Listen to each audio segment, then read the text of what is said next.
Okay, welcome to the semifinal match pregame show. I am the Mech Master, bringing you the games as only as I can.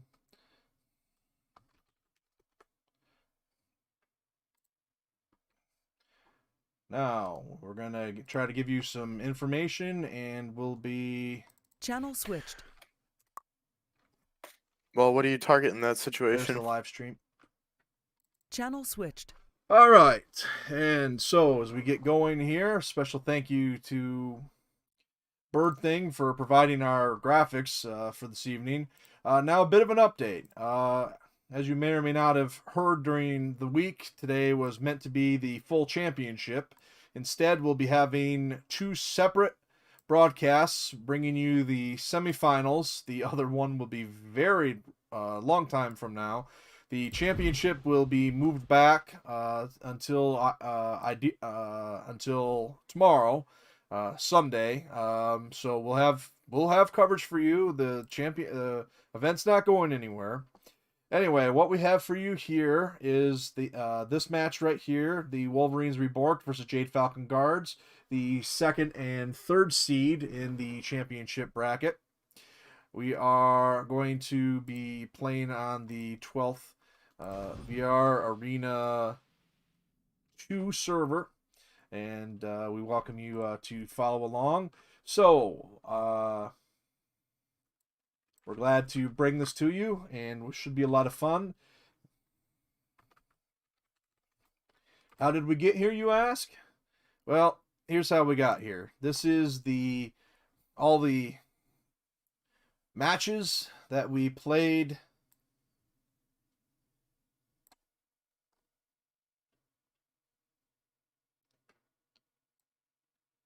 These are all of the matches that we played over the past 2 weekends. Best 2 out of 3 in each round. And then those were the final standings. The top 4 teams that could come today finished here. The Guardians with the first seed, closely behind them. The Wolverines with the second seed.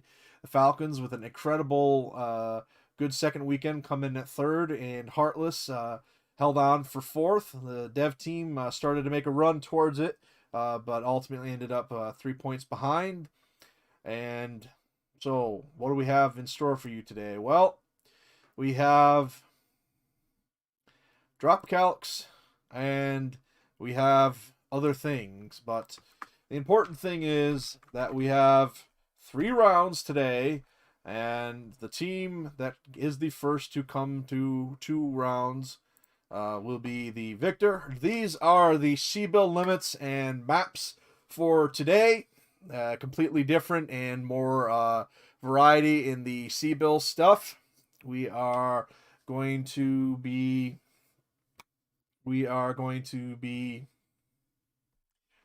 using these, and let's go over the maps real quick. TSA All Shane, close range, cold map with a tunnel that teams can hide in, simulating an urban environment. Hell's Gate, low gravity, cold, mountains and going around. TC New Avalon, green, rolling hills, usually long to medium range. TSA Badlands, rolling hills, not green, about moderate temperatures with a couple of little lakes in there. TSA Mirage is what we're on right now. This is what that looks like. This is the TC version. TSA is rather similar. And then finally the TC Extremity one, which is going to be nuts. It's just a nuts, crazy, fun map. I don't think we're going to play it today. We'll see if that's the case. All right, here we go. I think you might have 11 wins, but... All right, welcome. I'll be right back in 2 minutes, and we'll get started. Channel switched. All right, we'll be starting in 2 minutes, so be ready. Channel switched. Okay, viewers, I think that's everything to show you. We are going to be doing some awesome stuff today. I have two cameras for coverage, and I'll be sure to link to other things that we find. Now, today we have WR Wolverines Reborked, the second seed Wolverines Reborked with I think team captain Bob, and then Dimos and serial mascot. Opposing them will be team captain Liko and Jamek and Dead Salmon from Clan Jade Falcon. Now we're going to be using our striking process inside the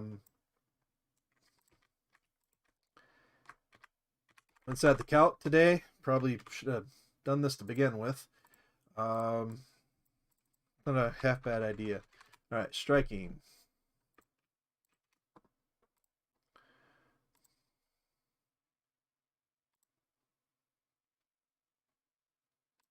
All right.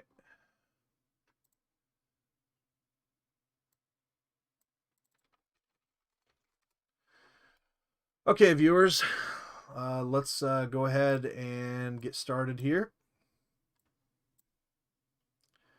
We're going to begin. I'll be negotiating with the teams. Here we go. Channel switched. TSA Mirage we could do. Channel switched. Okay, Wolverines Reborked. You get the coin flip. In real life, I am writing down the coin result. Heads or tails? Tails. Never fails. Okay, you win. I am going to have you ban one of the 6 maps. I'll put them in chat, but you can also find them in your calc. Yeah, alright, we'll ban Extremity. Okay.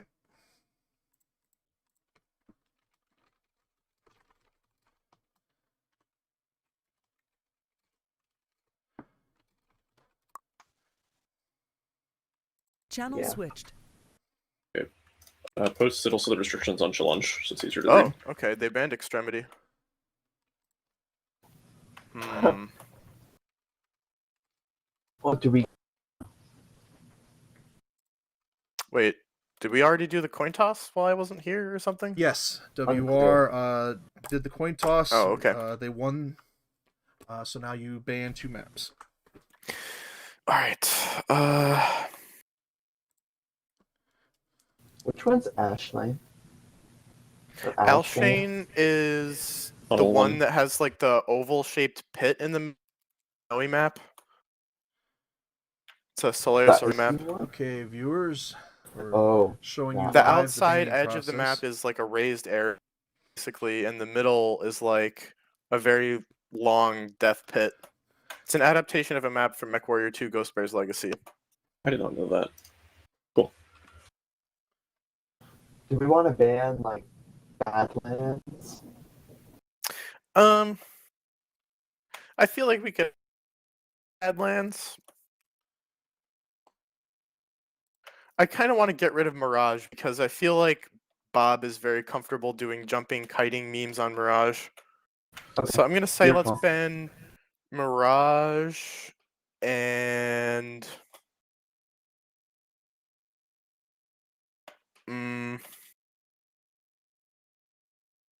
Hell's Gate.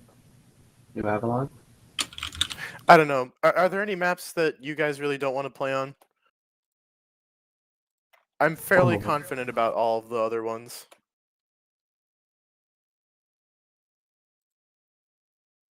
Jamek? I don't know. I don't think I have as good of a grasp of what the other team's good at and stuff as Alright. you guys. I guess I will ban Mirage and Badlands. And now it's time for the other team to pick. Don't we get to pick? Don't we get to ban Seabells? You'll get first ban on the Seabills when that happens. Channel switched. All right.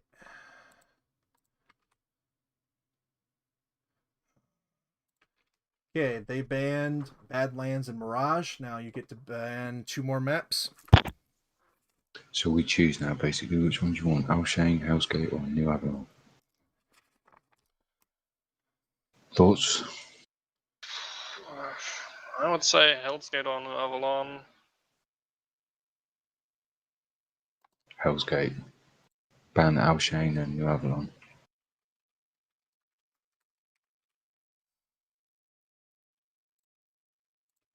Okay. Channel switched. Okay. Map will be Hell's Gate. Have a good time. Okay. Now you ban one Seabill set, please. What sea build did they ban? We ban first. Yeah. We have to choose. 135, 115, 100 question mark. I don't know. I feel like we'll be strong on the relatively even ones, and Okay. Well, this So- is Hell's Gate, so we need to watch out for behemoth spam, I think. They could get a behemoth, and a wheats with. yeah, but we could 135, do 115. the same thing, or we could pick something that will just chew through vehicles. Or we could take LB 80. I think the ones that we're gonna have the worst time on are the really asymmetrical ones because that seems to be their favorite strategy. So I'm gonna ban number Okay. 5 to start.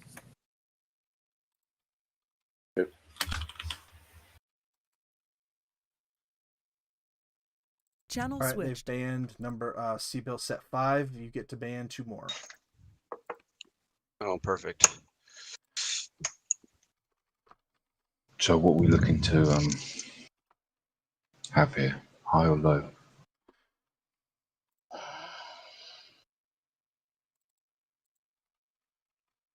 Fuck, I'll just take the low ones, but ban 1 and 3. Channel They switched. banned What? 1 and Oh, 3. it's fixed now. Sorry, what are they ban? They banned sets 1 1 and and 3. 3. Interesting. I didn't catch that. They banned sets 1 and 3, so we can pick 2, 4, They're or banning 6. the lows. I like big stuff. Okay, so maybe we pull them down to number 6.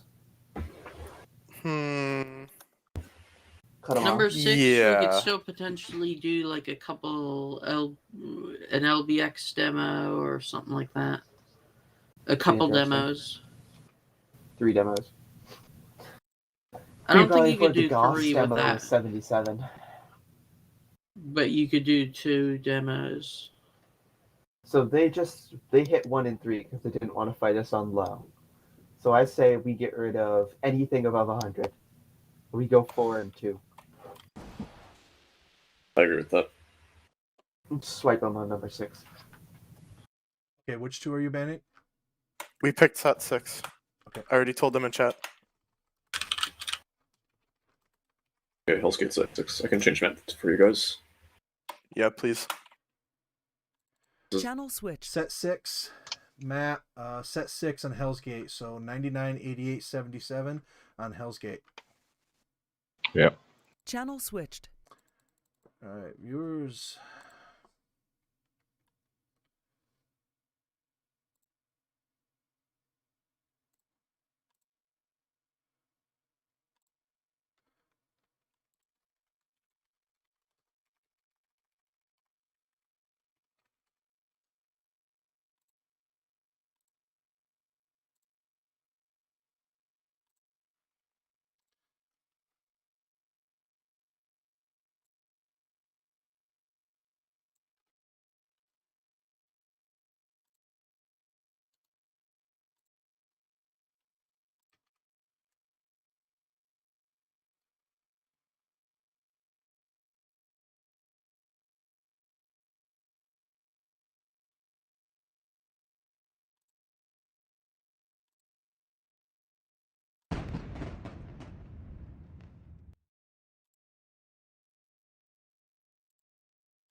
right, viewers, let's take a look around the map.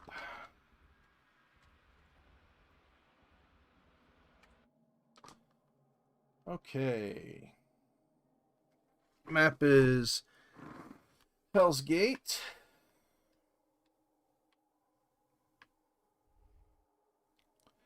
Cold, low gravity.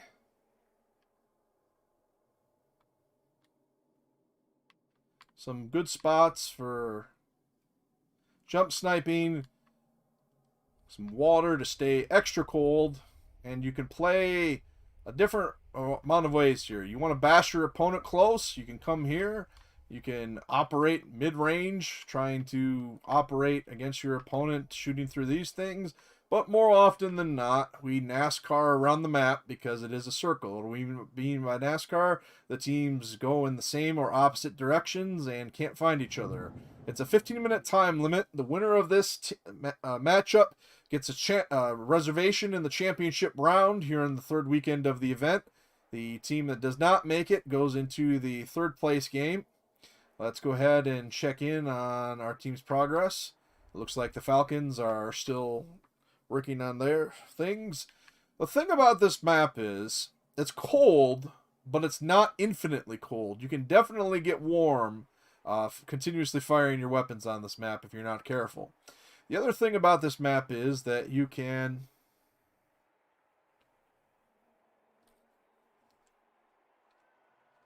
end up in a situation where you have to fight at your different range than you would like. It's got enough pathways that the enemy team can force your engagement range. And one of the little known places on this map that people don't use very often is if you have jump jets, you can get up into this spot right here, and you can even walk up to it, and you can be completely hidden from your enemy. You wait for them to NASCAR by, and you fire your weapons off, you get back up here, and the only way that the enemy team can access you is through this point. It's a little dirty, but in Chaos March, it's worked, and it's worked well. During a 15-minute time limit match like this, I'm not sold on that so much. Now, interesting what teams will be having here. I think we're going to end up being in a situation where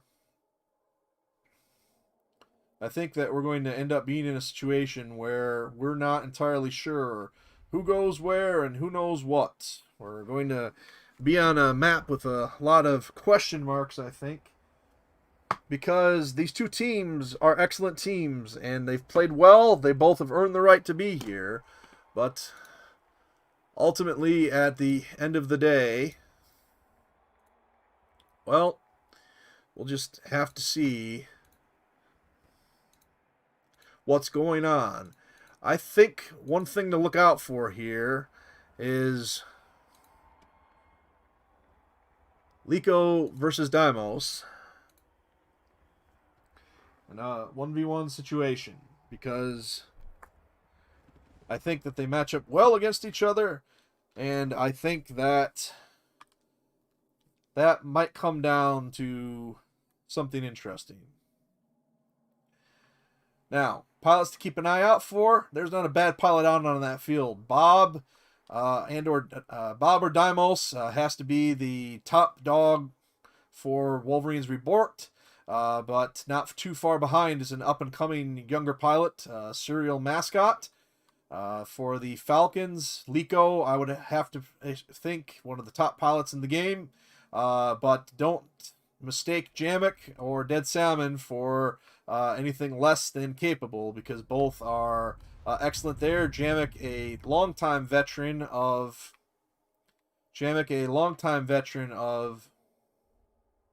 organized events. And I would say that Serial Mascot and Dead Salmon are up and coming, but they're capable in their own right. So I think that you'll see Liko and Bob be the focuses for the two teams if they decide to single each other out. But at the same time, I think that we're going to be working on a situation. Okay, so just waiting on teams to be ready. I think that with WR ready and to keep things moving along, We'll ask the Falcons to start building here shortly. It looks like that they are working on that. So the thing about this map is your engagement range. If you're slow, you want to come in from the...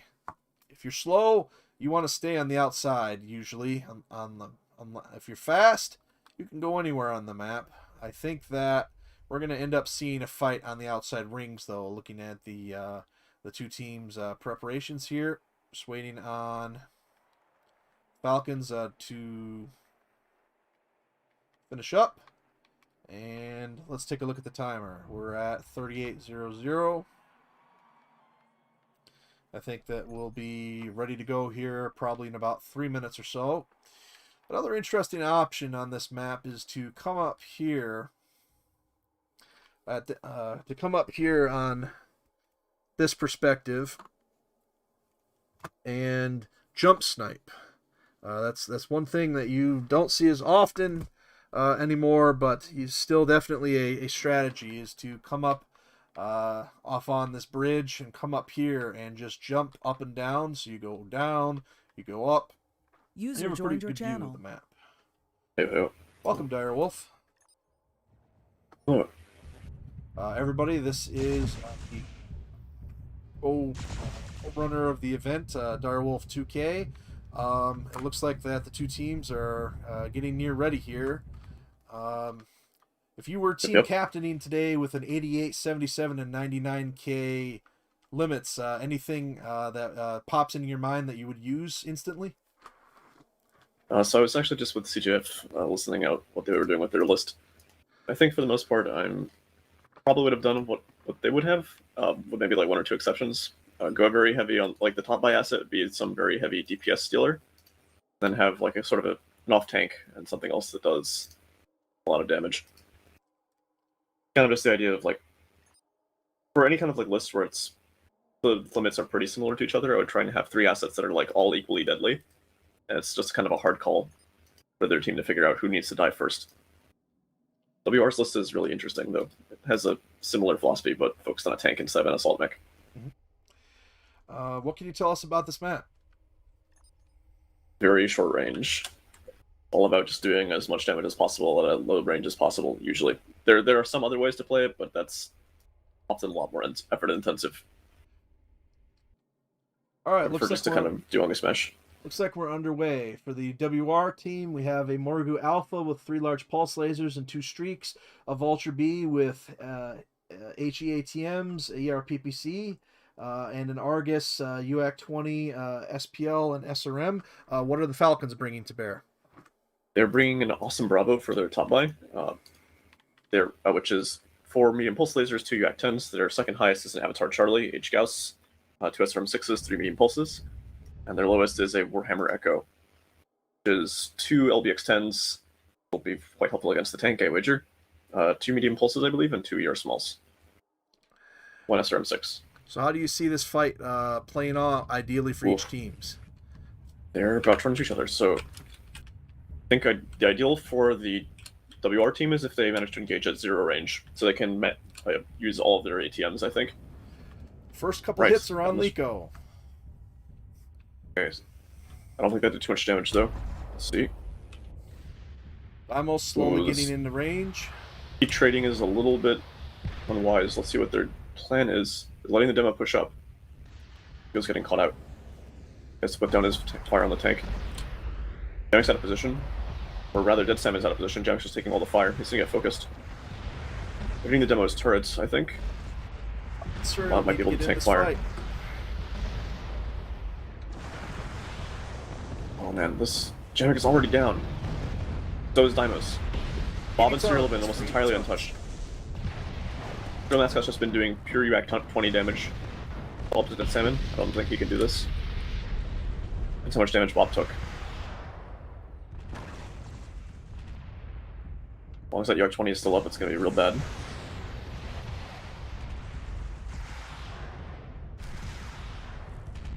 Yeah, 360 torso can just keep shielding forever.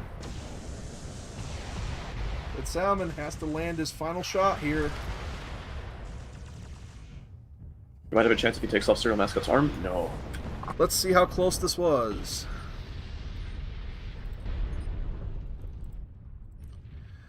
A fast match, Dire Wolf. I don't think either team was ready to engage right at that very instant. I think that in that situation, though, it serves out better for the team with more armor and more DPS, and I think WR had more of that. 18%, 38% on Bob's Vulture, and the Argus 64 and 82. I think they might have gotten Bob, but I don't think that he would have gotten the Argus. Well, let's see. Let's see how the ban's process goes now for 2. With the victory, WR will ban a single Seabiller map, and the Falcons will be able to pick the map and Seabill limit. Open Channel house. switched. All right, WR, you can ban a map or a Seabill limit. We already know that they don't like Mirage Badlands. yeah, or Extreme. Oh, was it Mirage they banned as well? Yeah, they banned Mirage. They banned Mirage and Badlands, yeah. So if we ban New Avalon, hopefully they'll go for Olshane. I don't mind New Avalon. I don't mind Mirage either. I don't know about Mirage. I'm gonna go Whatever. with You guys, I just go with whatever you guys want. Yeah, I feel if I ban New Avalon, then they'll go for Hell's Gate. Yeah, ban New Avalon, please do this. They can't go Hell's Gate. We played Hell's Gate. Oh, I mean Olshane, sorry. Yeah. Okay. Okay, just confirming WR bans Olshane. Olshane, yes, please. Get Channel switched. advantage. WR bans Olshane. The Vulture had User about. joined Wait, stop. Okay. It wasn't Olshane. We banned. Just put it in in-game chat. Just put it in in-game chat. It's Alright, easiest that way. User left your channel. just put Channel it in game switched. chat. Just put it in game chat. All right, which one did you Oh. ban? New Avalon. Avalon. New Avalon. All right. Channel All right. switched. New Avalon was banned. You get to pick the Seabill set and the map for map 2.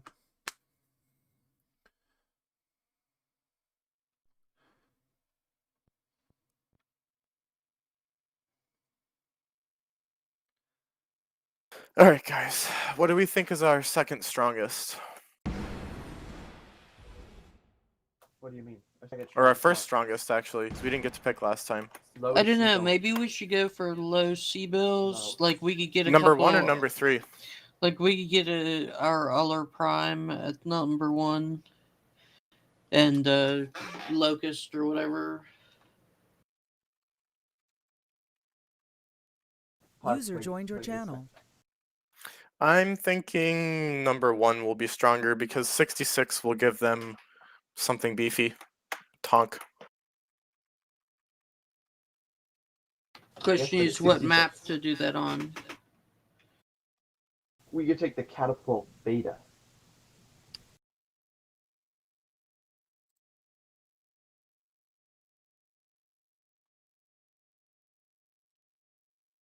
Mirage or Extremity. Probably not Mirage for the reason you said.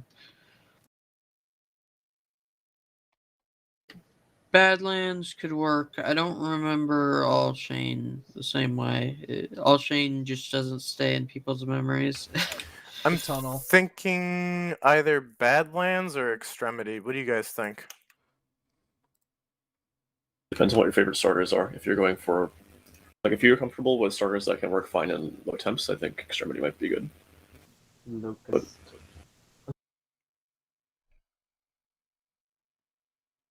Or high I'm gonna temps, say rather. Badlands. Okay. All right, and now pick your Seabill set. We already picked One in that. chat. Picked 1. Seabill set 1, 52, 43, 40. Understood? Channel And switched. set 1, that's like a really small one. Okay. Should be fine at that price point. That's interesting, All though. right, we're playing on Badlands using Seabill set 1. Okay. Ooh. Channel switched.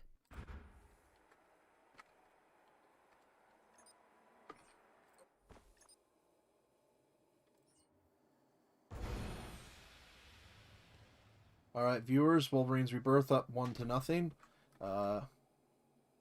If Wolverines Rebirth wins, then they move on to the championship.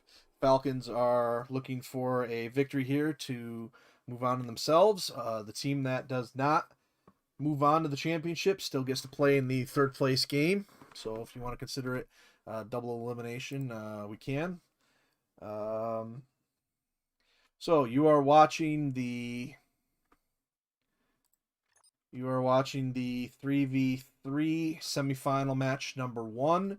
Semifinal match 2 BAA Guardians versus mostly Heartless SJ will be taking place at a much later time. So we've had a little bit of a change to the schedule, but we're still bringing you eventually the entire event.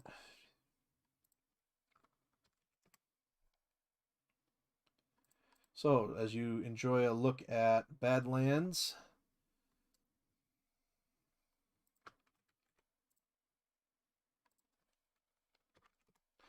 let's take a look around. Lots of oil pipelines, some water.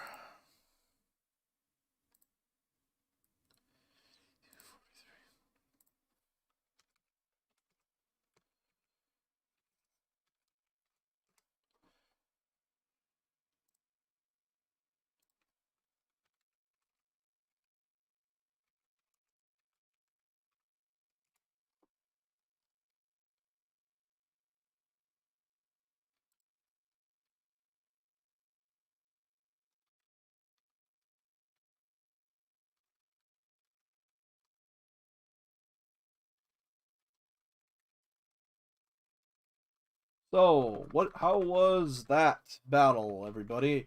I thought it was interesting at just how chaotic it was. The teams, I think, the teams ending up fighting, I think, before they wanted to, and I think that they didn't end up at the range that they necessarily wanted to play at. The match was so fast and furious that it was over before anybody really knew it. But the Falcons did a really good job of doing damage, and I think with one or two other things went their way that they might have had that. A Morgu tank in that close range is an extremely deadly asset, especially with the other assets there.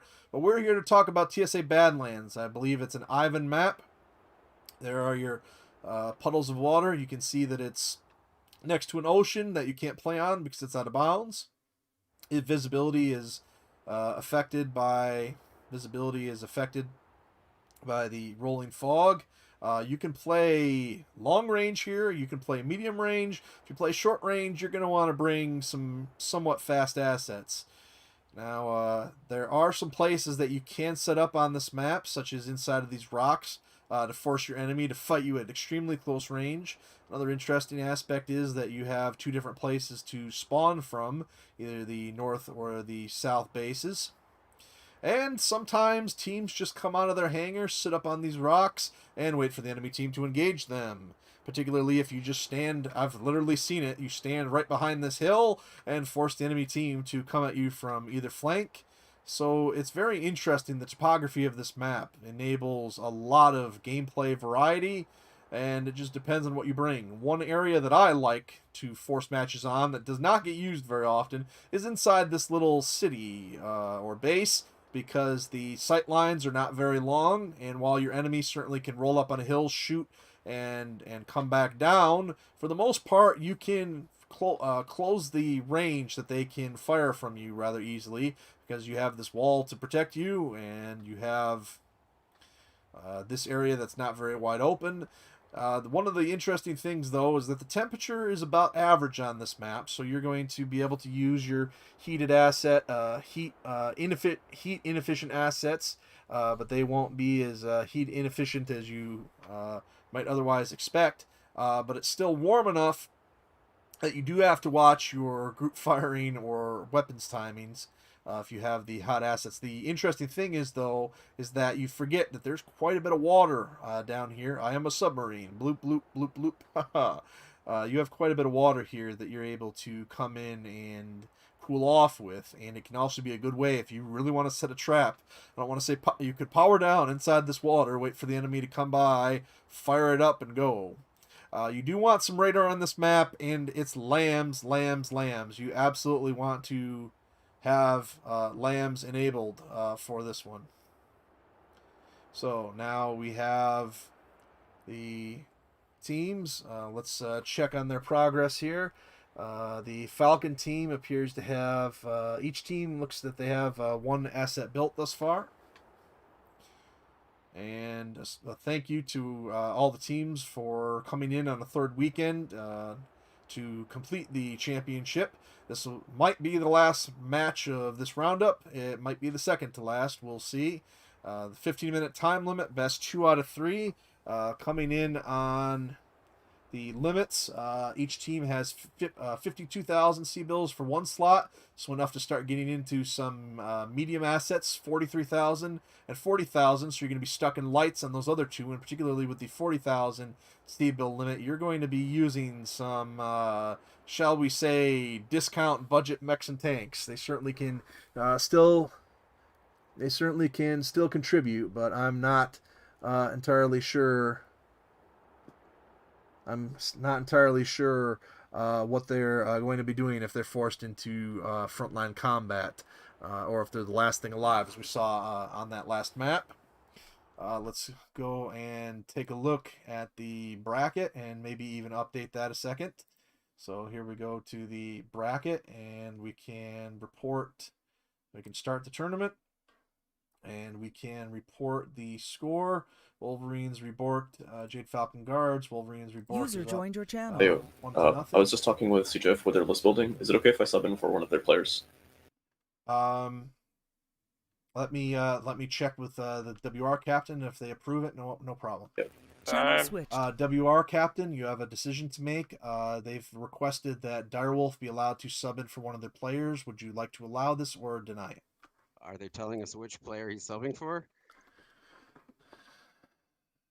I can assume very well. Channel As switched. part of their decision process, they'd like to know which player you'd be subbing for. Dead Salmon, most likely. Channel switched. Most likely Dead Salmon. I mean, I don't care. Whatever. Yeah, We it's don't want to be dicks. Channel switched. All right, go ahead. They don't have a problem. So as supervisor, I'll allow it.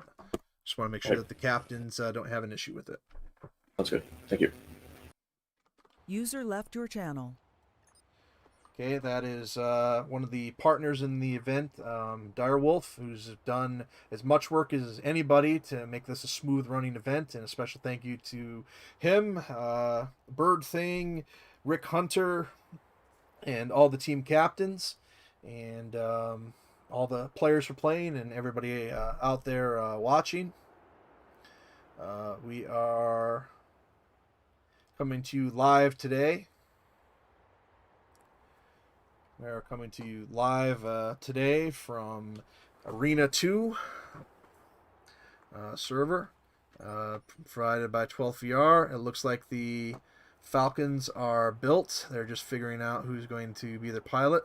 Meanwhile, the Wolverines are working on their strategy. So we can see that Wolverines, it's a sudden death situation now for the Falcon Guards. They need to win 1-0.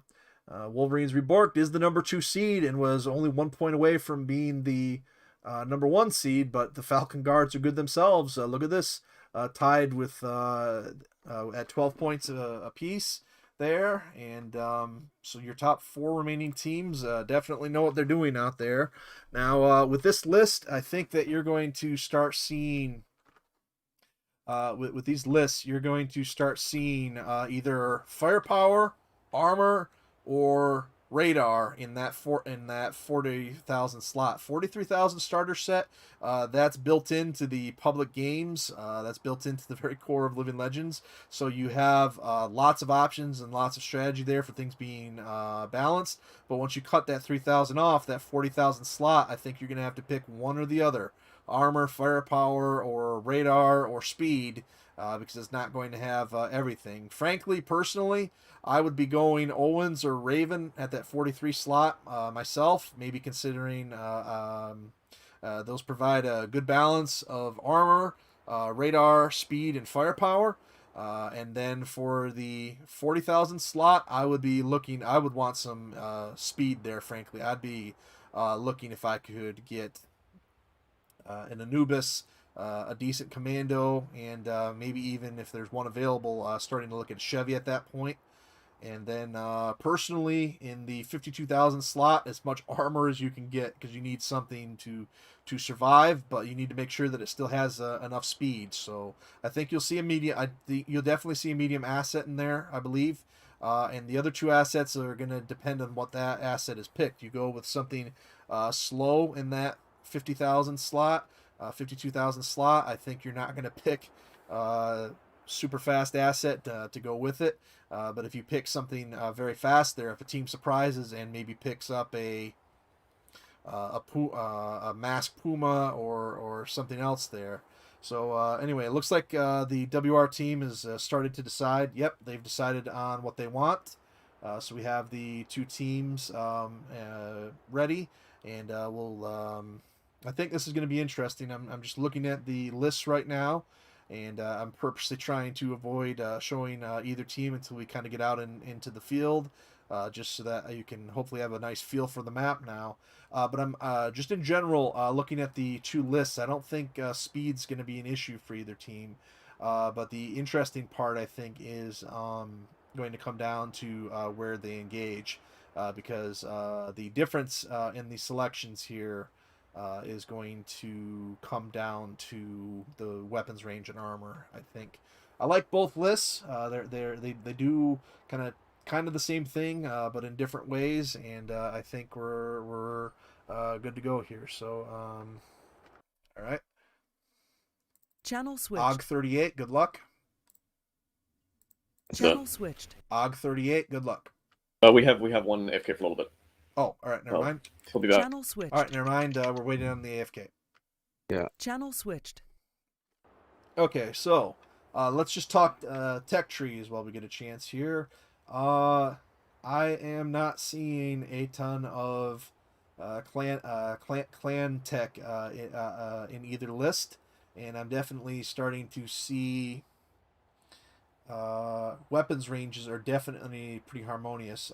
The weapons really for the primary weapons for all 60 assets that'll be taken in this battle synchronize pretty well, and the two teams actually look like they're going to have some decent choices in range.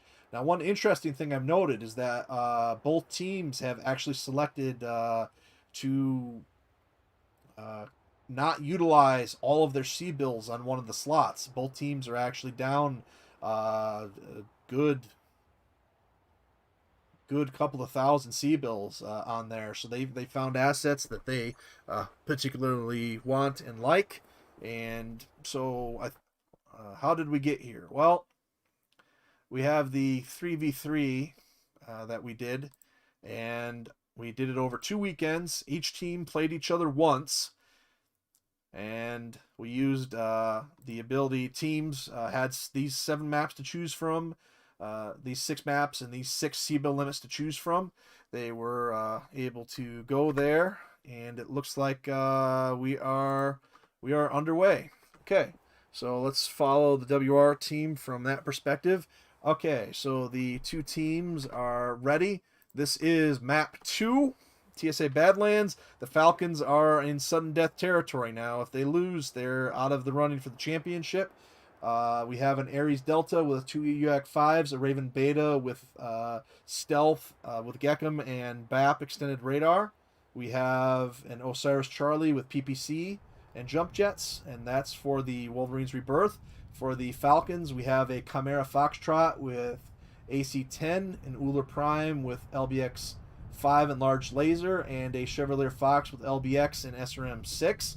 The Falcon team doesn't have the best speed, but they have good armor. They do not have any sort of radar here, and each team has 1 enhanced optics, which is good, but they are medium range teams, and The WR is going to rely on that Raven for a good balance of everything. It's great, not great at any one thing, but it has good armor, it has good speed, it has good firepower, and it has excellent radar. So this might come down to where they engage and what they find. WR has a bit more flexibility with the radar, and each team has one jump jetter. Jamet can jump jet, and the Osiris can jump jet.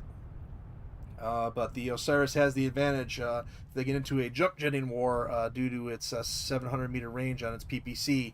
The LBX works better close. So with an AC-10 cannon and an LBX cannon, you can see that they've gone to this base. An excellent decision for their list and a good way to approach. Let's go back to the outer camera and take a look here. The WR team is still looking around. They've decided to set up in a spot and wait there. This is a 15-minute time limit. You see the Falcons maybe seeing the WR team set up there in the rocks. The main thing is the Chimera and the Ares are going to need to have support in this. Both of these teams are in a dangerous spot with their lists if one of the things gets focused.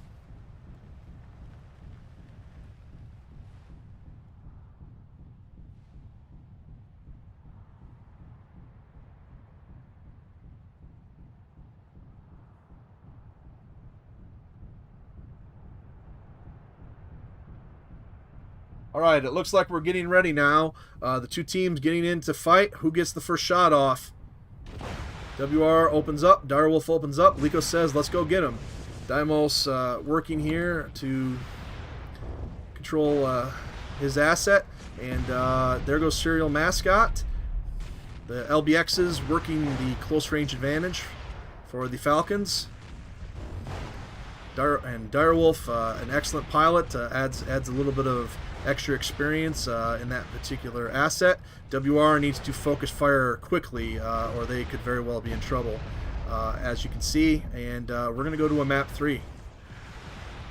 WR had the early warning that the Falcons were going in, but their positioning backfired on them as the Falcons were able to get in extremely close without taking a lot of damage.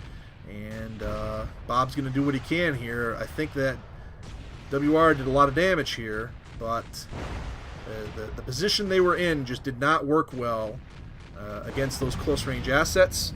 And there it goes. And again, when you have two extremely light things in a Seabill bracket like this, you end up in a situation. Where it's important that the light things be able to support. The Uller practically untouched. The other Uller, the actual Uller in the field, one shot from being damaged. And the Chimera. So a very close match again, but ultimately the positioning calls the day. So WR winning. We are tied 1-1. CJF picks. Okay. It was Channel LPL switched. Ares. Oh, that would have worked if they didn't have a bunch of fucking close range shit. All right, you guys get to They were all pick long a map or Single ban. Seabill ban. What do we not want to fight on? I'm less concerned about the map than I am about the Seabill restrictions. Yeah. I think want to ban set 5. Anything that's less Unga is good for us. But yeah, ban set 5 is good because that's Channel And, switched. Okay, they banned Seabill set 5. You guys get to select an unplayed map and an unplayed Seabill list. Ooh. What do you want? You like Alshane. You wanted that before. Any objections to O'Shane? Nope. Right, O'Shane, please. And what about money? Number 4 looks pretty good to me. Sure. Done. O'Shane, Seabill limit number 4, please. Squeak. Channel Widowmaker or switched. some bullshit. Shane, Seabill limit number 4. Wow. I guess not. Well, it's alright. All right, that's fine. Channel switched.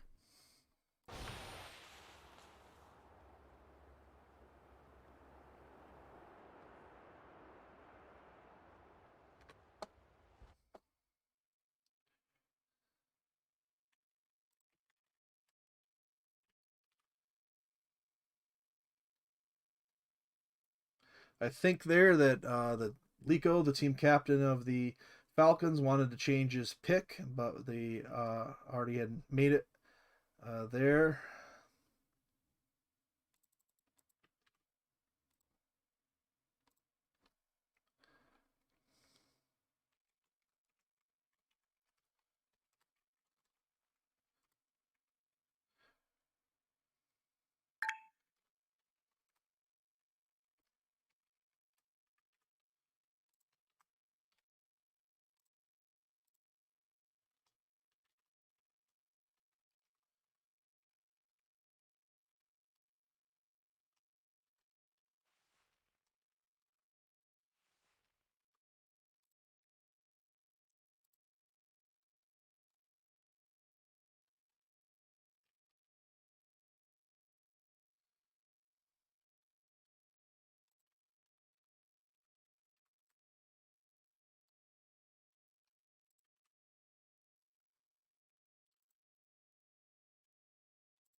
Okay, viewers, welcome to the map we lovingly call TSA Tunnel, due to numerous Chaos March battles that ended up taking place, well, in the tunnel under this map.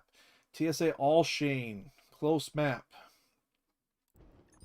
TSA Allshane is a cold map. It is a small map set up for jump jetting. I'm going to show you just how cold it is. Here, Assembly in progress. oh, whoops. Well, so can't show you. Teams are actually slowly getting ready to build here. So we will head on up. Okay, so TSA Allshane has a tunnel in it. It's a cold map. You can fire not infinitely, but pretty close to what seems like infinity. And if you want to force a close range engagement with 2 access points of control, you go into the tunnel here and go into the central chamber. We once had a match where we used MRMs when they used to be wire guided, and the 2 teams sat at the opposite ends of this room right here and would swing MRMs around. Carrying rules got very interesting. It's a very defensible area down here, but you have to be careful if you engage the enemy at these spots due to the limited width. Another popular strategy is to take your mechs out to the tunnel entrances around here and come up on a hill right here. Plays a lot like Hell's Gate at times. The difference is, though, that this is way more wide open and a pretty bigger map. So getting a pretty good look at it here. Another strategy, if you have the jump jets, is to get up into these hills here and jump snipe. But if you're a close range team, sometimes you'll just come into the center here and fight right around here. So you can get away. Really, you can get away any range. The only thing is, the closer you are, the more flexibility I think you have, as long as you have the speed to maneuver. You have a 15-minute time limit, a trip to the championship on the line. I don't think you overthink this. You go maximum weapons here and just hope for the best. I think radar can help, but with these C-bill limits of these C-bill limits, I don't think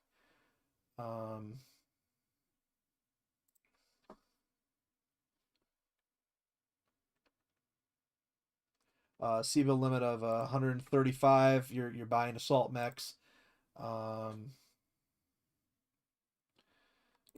buying assault mechs. 115,000. You're probably buying a heavy, and 100,000. You're buying. You're buying either an assault tank or a heavy mech. So I spare no expense here. I definitely think you're going to be seeing some I think you're going to be seeing a lot of clan technology on this one because sparing no expense often means that if you're going to go intersphere here, you're going to see an Atlas in that 115 slot. As about the only thing I would suggest. You could in that 135 slot go with the low end Fafnir perhaps, but I think that you're going to rather see a really high end Mad Cat or one of the cheaper assaults. At the 100,000, you can go triple assault here. There is an assault tanks and a mechs, and I think that's close. You may be able to squeeze in an Atlas there, the lowest end Atlas. Me personally, if I was building a list here, just due to my play style, I want an Atlas for 100,000. I want frankly, I want to go all Atlas. I want to go the old Daddy Atlas. If it's 100,000, I want to go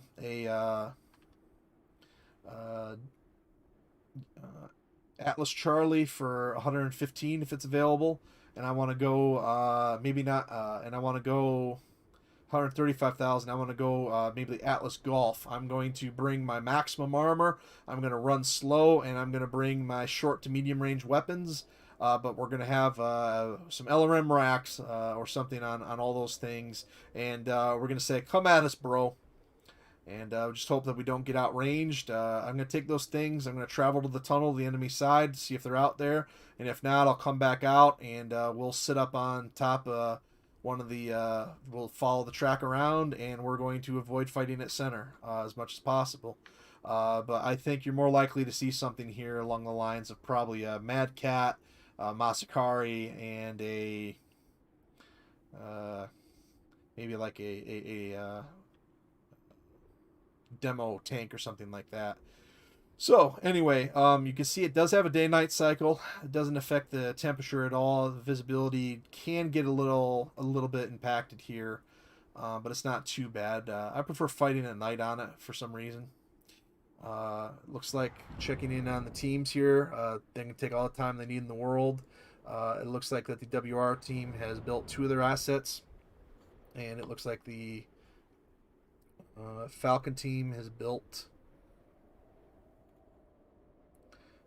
2 of their assets as well. So each team trying to probably min-max what they want to bring out, and well, we'll see what happens here. It's going to be an interesting fight. I think the teams normally would be aggressive. They see what they want to attack within their range bracket. They're going to go in for it. But I think with a trip to the championship on the line here in map 3 of the semifinal between Wolverines Reborked and Clan Jade Falcon, I think that we're going to be seeing extremely cautious gameplay. So I'm just looking at the list. Very, very interesting decision here by the Falcons. I can see their rationale. I can see why they did it. But at the same time, I think it's going to be a bit limiting to their strategy. The Wolverines are sparing no stone unturned with their strategy. A very, very interesting choice here. This could backfire. I'm a bit surprised at one of the selections that you'll see here soon that the Wolverines have picked. It is all or nothing with one of their choices. They're using one of their slots too. They are not using all of their C-bills. They have chosen to go rather significantly down on some of their C-bills on one of their assets. So okay. Channel This switched. marauder are 41. not to be Good ignored. luck. I have Channel the switched. ultimate 41. screen Good shake. luck. 41. Good Okay. luck. Channel switched. All right, so we're match is about to begin, and this is going to be extremely interesting where these 2 teams engage. I think that above anything, positioning is going to completely determine this. I can't believe I'm about to say this, but when I reveal the list, one of the assets that is normally the slowest thing in a match is actually going to be one of the faster things in the match. So Wolverines have been an extreme force in this, have not hit too many roadblocks.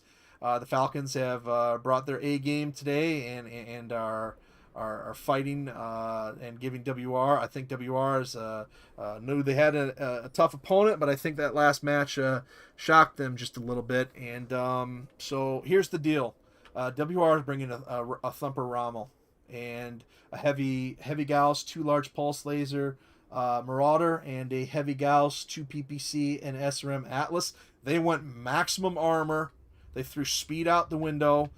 They're relying extremely heavily on that Rommel to be able to get its shots off early and often, and that it's reload time. The Rommel has to be parked in order for it to fire its primary weapon. It is an artillery piece, and the main thing with this is that look at what they're facing: absolute maximum armor. They took the heaviest armored thing in the game. They took one of the next heaviest armored things in game, and then in that third slot, they went one of the another extremely heavy thing here. So here's the interesting aspect about this damn thing is tanks get you more firepower and more armor at the expense of maneuverability and being able to spread your damage, but they went for it. That Thumper is going to have to land shot after shot after shot at range in order for WR to be able to pick through the armor on this. The Atlas and the Marauder are going to be able to do extreme damage. Not so much as a clan asset, but that's 3 heavy hitting PPCs there. They have that's actually a heavy Gauss cannon. So they have a dual heavy Gauss. So the weapons they picked are perfect for taking on tanks, but WR has extremely long reload times. That's the primary problem here, is that it is going to take a while for them to do their damage, and it's going to take a while for any weapons to do. But if this is a close fight, WR might just maybe have the advantage if they can get those heavy Gauss cannons to work fast and often, and get that Thumper to get hits. So this is going to just come down to, I think, first engagement. The Thumper is all about the element of surprise and preferably having a range advantage against the Falcons. And I think when the Falcons' weapons range can go out to a good 600 meters. So this will be interesting. Here we go. Does Bob see them? Falcons are going to see Bob. Does Bob get shots off? The Falcons have discovered WR's location. WR does not want to fight here. If WR has to fight here, this is not going to go well. And Deimos and Serial Mascot can get out of there. The one thing that Bob has going for him, he is significantly faster than anything else on the field. But remember, he has to be parked for his weapons to work. And as we watch, WR trying to get the hell out of here. The one thing working for WR is that Direwolf's tank literally is the slowest thing in the game. So the Atlas can actually outrun something for once. And I'm a bit surprised. It seems like the Falcons have not found WR yet. And so WR has the chance to reposition. Now that WR has definitely seen them, I think that this is a situation that once Bob reveals himself, that's going to be the match. So the Falcons acting like they've picked something up. They're staying in formation, but they are actively looking around. And as we zoom out here, Bob wants to operate from the opposite end of the map, and the two teams are about 600 meters apart. WR absolutely knows where they are, and they're just trying to figure out, Bob, where the hell do you want to park this tank? Because we want to get off optimally. We want to get off 2, 3, 4 good shots from a very long distance, and then run away and do it again and do it one more time. And then as time expires, we close in on them at point blank range and fire with everything we have. Now, what happens if this match goes 15 full minutes? Well, we play another match. It's that simple. I do not want to get into carrying rules, but with something like a Thumper in the field, WR has gone very interesting with their list. They have the firepower to compete. They have the armor on 2 of their assets to compete, but that Mars and that other tank are absolutely an armor advantage, and the Falcons can take punishment all day long. So we see WR moving. Let's go back and figure out where the Falcons are. I'm not sure on the radar packages here. The one thing is the Atlas does have Angel ECM, so if they decide to turn it on, Bob is hidden. And Bob has BHP, so Bob will be hidden, and Bob has the radar advantage. So I'll bet they're pinging their radar every now and again so that they can outmaneuver the Falcons. The Falcons are extremely slow, but they probably have Gekum on something here, so they have some short-range stuff. The Falcons want a close-range, 2 feet away fight, while 2 meters away fight, while the Wolverines want as long of a range engagement as possible. The thing is, though, time's starting to run down decent. We're good probably 5-6 minutes into this match. With a 15-minute time limit, after a while, you have to start thinking, well, are we going to play a map 4? And it gets interesting on a map 4. Let's worry about that later. But the banning process is not something that works the same on a map 4. So the two teams starting to work towards center, I think. WR not wanting to give up its advantage with the artillery piece and with the radar, but the Falcons certainly are going to be sitting here starting to think, well, we're probably at a spot where we are going to want to start thinking about forcing an engagement. And I wouldn't be surprised if the Falcons after a while just decide, let's throw our radar on and see where they're at.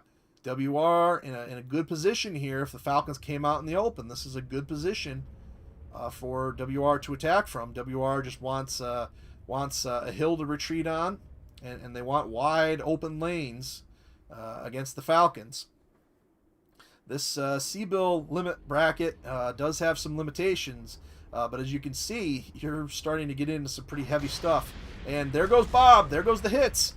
And Bob gets the shots. We are engaged in the battle. And Lico's saying, let's charge them or let's get the hell out of here. The thing is, they have a very slow asset. And Bob looks like he's doing exactly what WR needs, landing all of his shots. Now Bob deciding to get out of there, and Lico saying we need to close the distance. Everybody get over here and let's not run straight into them. But let's see what we're able to do here. So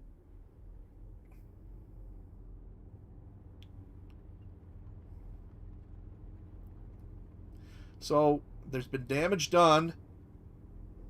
The Falcons did a nice job of trading the best that they could, but Bob, from my estimation, got about 4 to 5 excellent hits off, and that thumper does a lot of damage. And while they have the armor advantage here, that thumper does a lot of damage pretty quickly. It's not quite a long time, but you get enough shots off, it can start being a versatile piece, and it's got to be starting to enter Lico's mind a minute.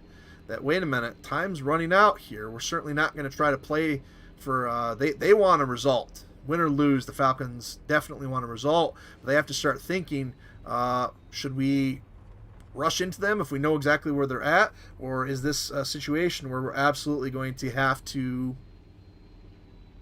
have perfect positioning? And so time's starting to become a factor here in a 15-minute match, and that's we can go back in the live stream and find out when we started. I want to say we started around 41 time frame, and if it was 41, then they have until 26 to finish this off. So still plenty of time, even if I'm off on my time a little bit. And Bob and WR looking here in the other camera, trying to find a different position to go. I think they know where they want to go. The Falcons are trying to find a way to approach WR. They're trying to locate WR, and they're trying to make the calculation. A trip to the championship is on the line.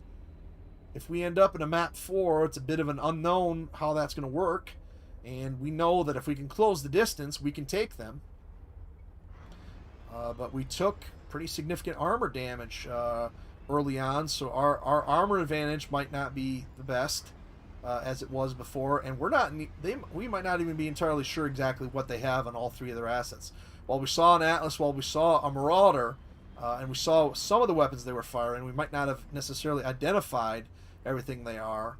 And that Thumper, while it has to be parked, can undeploy within a couple of seconds. So at a certain point, do we bleed enough of the clock down that we still make our charge, we still go in to win this, but we have the option of having time maybe run out and worrying about carrying assets or other things. Let's hope that this doesn't come down to carrying assets, because that is well planned out and a well thought out rule, but by far one of the most controversial ways that you can end a match with so much on the line here in the 2020 3v3 tournament. And they found their way up there. I said that this is a place teams like to go, and Bob found a tank, and now Bob has control over the vast majority of the map. Bob can just absolutely sit here, and it is going to be extremely hard. It's basically acting as a defensive turret in a hill.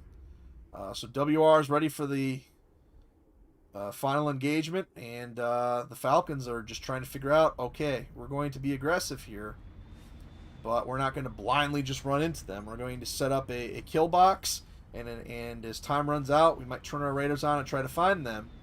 But they've taken enough damage that at a certain point they might just go, okay, there's not enough time, we can't find them, let's try our chances on another map.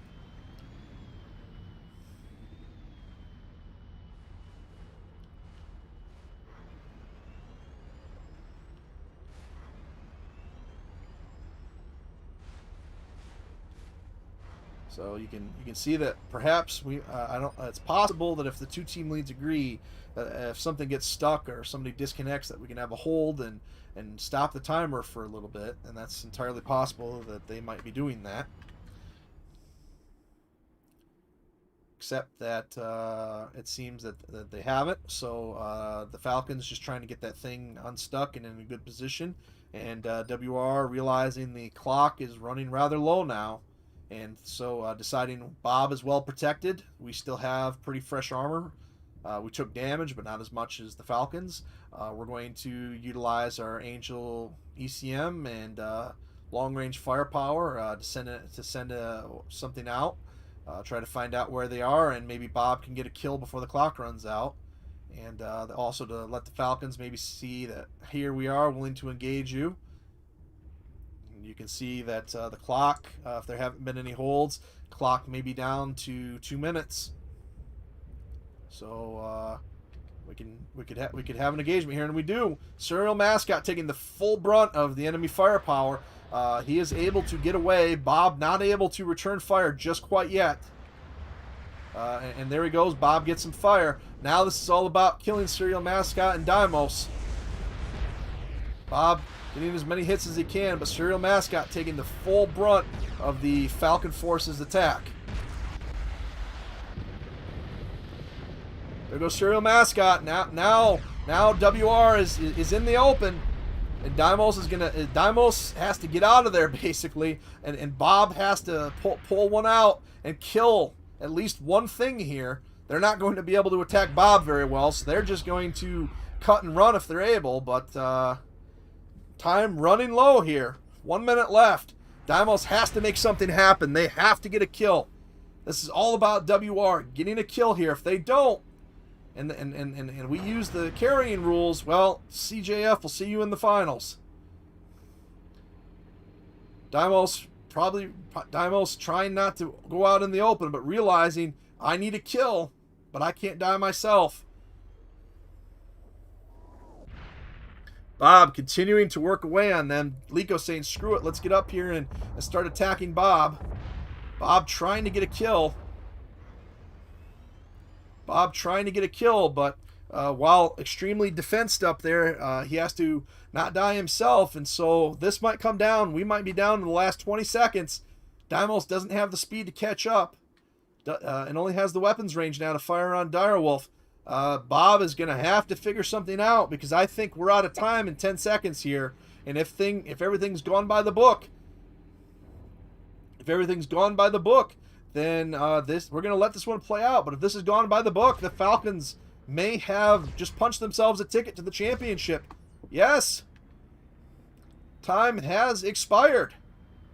I do believe so. We're gonna let this one play out, but this is gonna be controversial no matter which way we look at it. But if we're following it by the book and we didn't have any holds, if we had a hold, that's something else. But right now, let's concentrate on the action.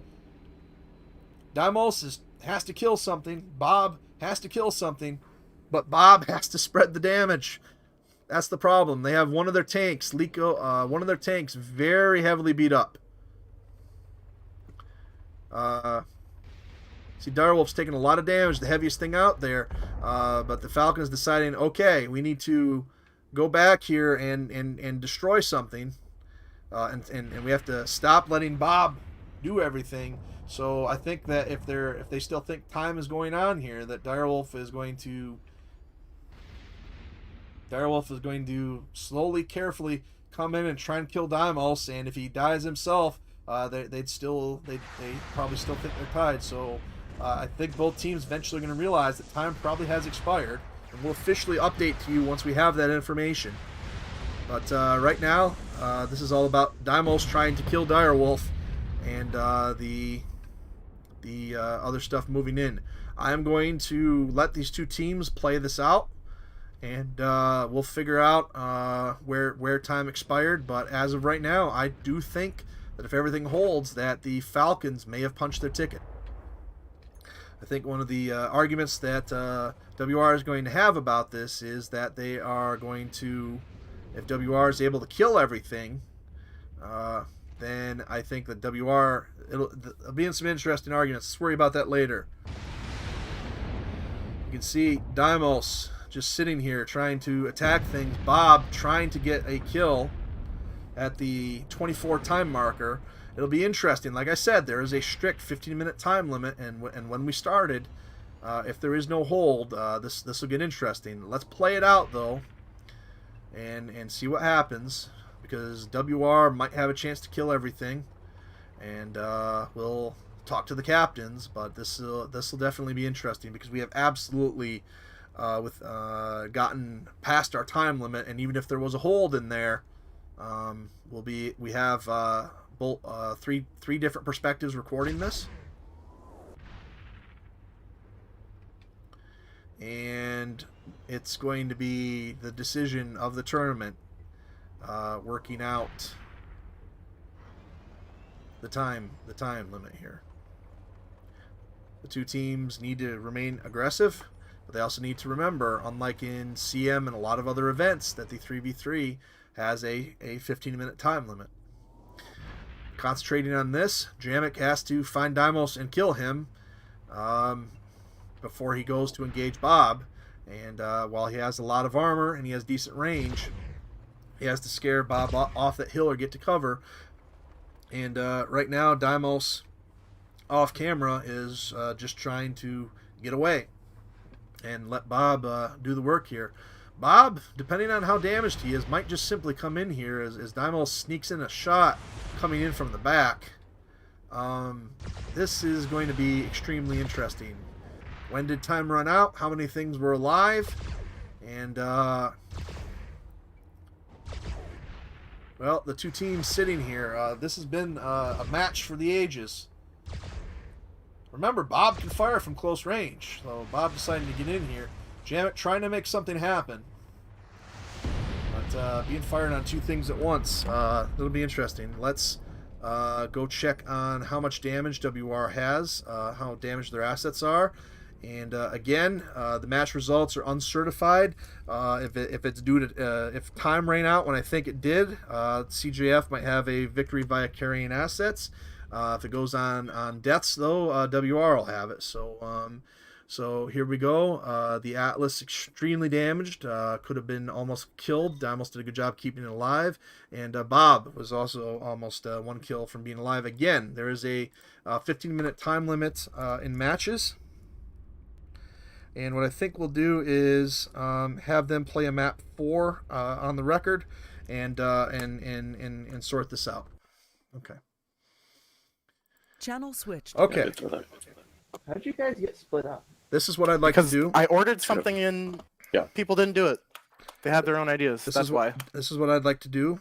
I believe you had a hold in there somewhere. Is that correct? To unstuck No. the tank. No. Okay. We didn't Um, call a hold, but we did get stuck in place with a stuck tank for 5 minutes. Okay, so I'm going to talk to both team captains as of right now. Remember that there's a 15-minute time limit in these matches, and I believe that we started at 41, if I'm not mistaken. We obviously have video from multiple angles. Oh, so the time might have run out partway through. Yeah, I was wondering when that was going to happen. Right. But what I'd like to do is I'm going to talk to both team captains while we're all here. What I'd like to do is play a map 4, okay, and get that on record, and then triple and quadruple check all things because obviously when time running out is going to come User in joined your come in channel. here. User joined your channel. Okay, so GG's. 41. User joined your channel. Yeah, this match ended what? okay, so 22 or so something. team leaders, remember that there's a 15-minute time limit in these matches.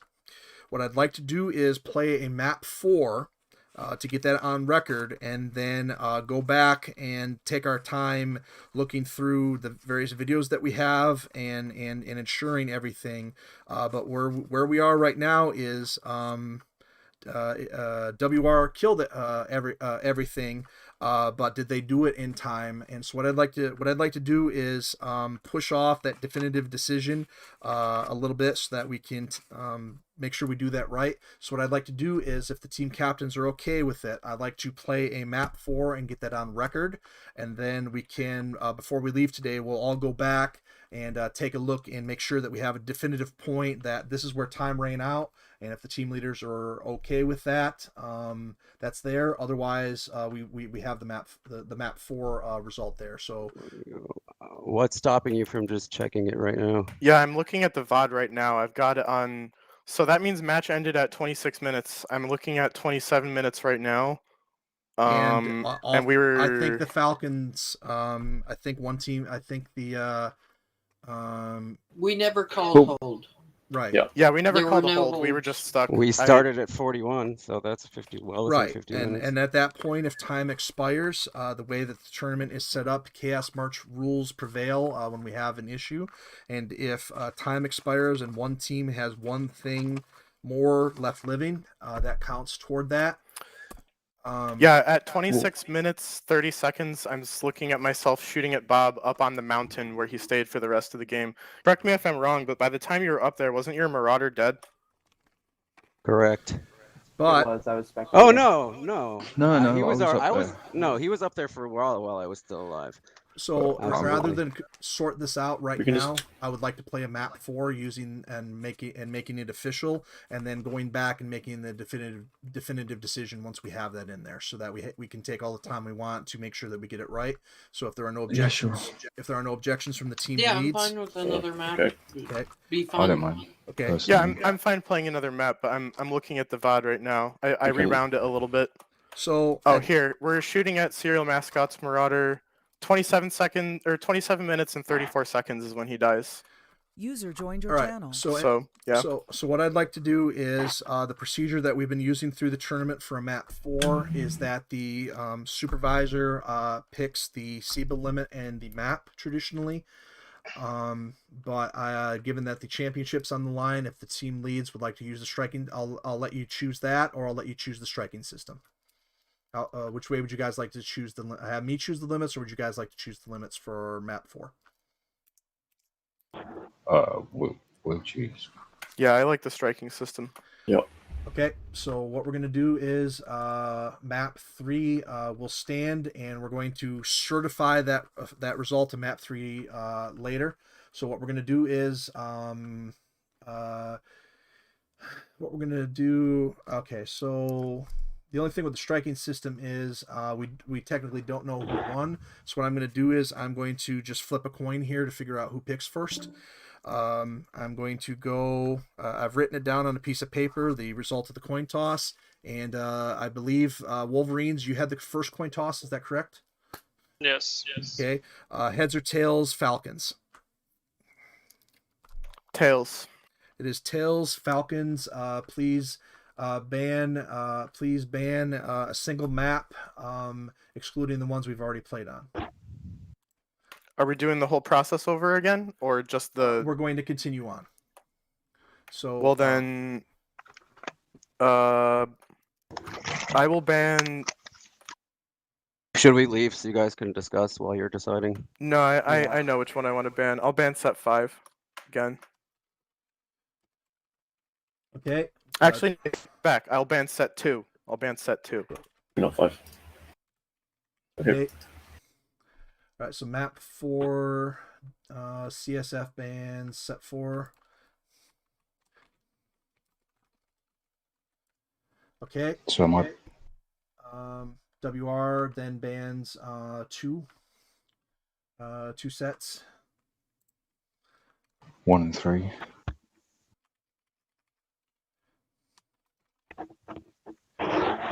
We played Wait. set 1 already, right? Wait, so if we're continuing like normal, then it should just be one ban, and then the other team picks both. But we don't know who won that one. Yeah, yeah. Oh, we okay. want Well, coin toss. we can't do the whole series because not everything is in play still. Well, Well, just- we might have to just start from the beginning, I guess. Does Do that the mean full everything is ban. bad? Wait, wait, hold on. There's only. Well, no, because there's 3 maps remaining, right? So we can still do the thing where it's like one team chooses bans a map first. Yeah, but and the then, loser gets to pick, and we don't know who the loser was. No, we No, did the no, coin no. toss. I mean, That's you, fine. You can, as in, you can, for the coin toss thing, you can since there's 3 maps, it's an odd number of maps. So we can do the same system as before, where Okay. since we won coin toss, we got to choose map. Other team gets to choose Seabill. So it's in the same way that like we ban 1, they ban 1, we get to choose. Okay, that means that they need to ban a map, and then we pick from the 2, and then we ban a C-bill. No, and they we pick from we ban a No, no, map no, first. no, We no. won the coin Yes. toss, so I'm going to Oh, so we ban. pick C-bill. I'm gonna ban Mirage. Wait, what? We've only banned 3 C-bill limits. We've got to finish that first. Maps are Well, supposed to go first, right? That doesn't. Go first. I was told we were continuing it like we were just playing another map, so I banned. That would mean I get to ban one thing, either map or C-bill. That's why I said set 5, because when I was told we're continuing as if we were just playing a map 4, that's how I interpreted that. But that's not what we're doing. We're doing it over again like fresh, with just the pool of things that haven't been used, right? Okay. I think so. I'll make a decision. Let's just start fresh. The coin toss was won by the Falcons, and since we don't know who won that last one, let's go ahead and do a full 1-2-2-1 ban, but let's not replay a map or a C-bill set we've already used. So 1-1-1 basically. Yeah. Okay. All right. It's basically removing one of the back and forths because there's only 3 to choose from. Yep. Okay. So I'm gonna ban TSA Mirage, and then you guys basically pick the map. From Any of the ones we haven't played. Avalon, New Extremity. Avalon and Extremity. Oh, we'll play New Avalon. Fuck Extremity. Okay. You guys can remove one C-bill set that has not been used.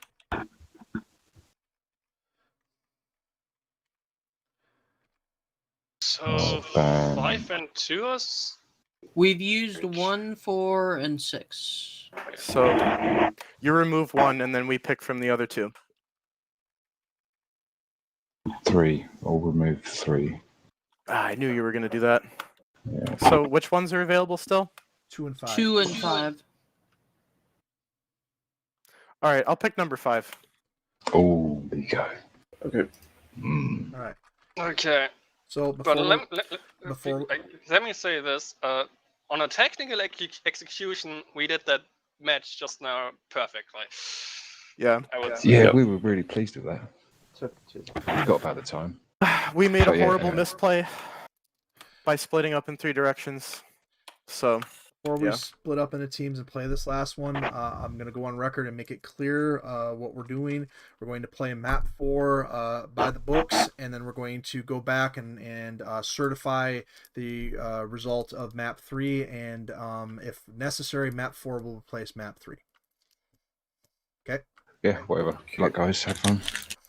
See ya. see you on the User field. left your channel. User left your channel. Well, User left your channel. Map 4 in the books, in case we need it, and then we all discuss map 3. All right. So this is only if we would need to play another map based on the result of the last game, User was moved out of your So- channel. is what you're saying. As a So Yeah, if there, basically. if, so,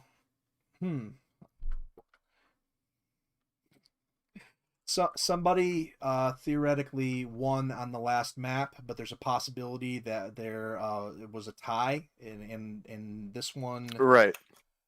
This is for that. It's kind of like a tiebreaker. Okay, so you're So- saying this will only replace the last drop in the event that it turns out it was a tie? Yeah, that's what it sounds Okay, like. I just want to be absolutely sure. We just of go what I'm ahead and getting into play here. it, and that way. Channel Whatever. switched. All right. Yeah. Best that I can do is the reason that we're doing this is that there's a possibility, however remote, that there was a tie in that last battle, and so Yeah, this that's would cool. replace that in case there's a tie.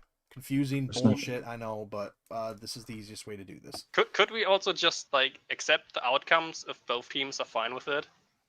That's what we'll be doing Yeah, after this match is played. We're gonna sit together and take a look, see who won, and then declare a winner. It just makes it easier if we win this map because then it doesn't matter the Yeah, dispute. okay. Yeah.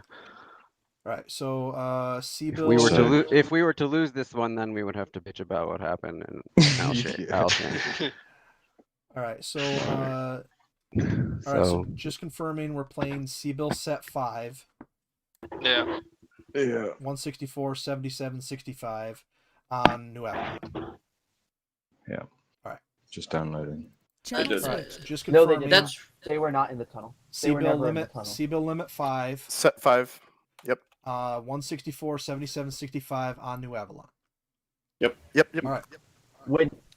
When they disappeared, they were just behind a sight line. You- Channel switched. All right. Just so you know, live stream is active. If you want to comment on it, great. Otherwise, you can listen in. Sweet. What happened with the last match? Why One of the would greatest matches of all time of Living Legends tournament play might and both teams might have forgotten about the time limit. Oh, So Funny. we're playing a map 4 to get it in the books so that we have something to fall back on, and then we're going to take our sweet ass time analyzing everything and making sure we come to a satisfactory result so that nobody feels they went home on a technicality. Hmm. So do you know what the scoop was with the Shar and the rest of SJ team? the other semifinal currently is possibly planned for 11:30 Eastern Standard Time tonight. And we have 3 of the 6 members like, yep, no problem, can do it. A 4th member that's like, not ideal, I'll try my best, and if I make it, great. And then we have 2 members that that would be we don't know on yet. Okay, I was gonna say that sounds late for poor kid's in because he's in wherever the heck he is. Yep. Well, we'll deal with that when we get there. For now, we try our to get in the semis today, and we try to wrap up the final either tomorrow or Saturday. But switching to this match, what can you tell us about TC New Avalon?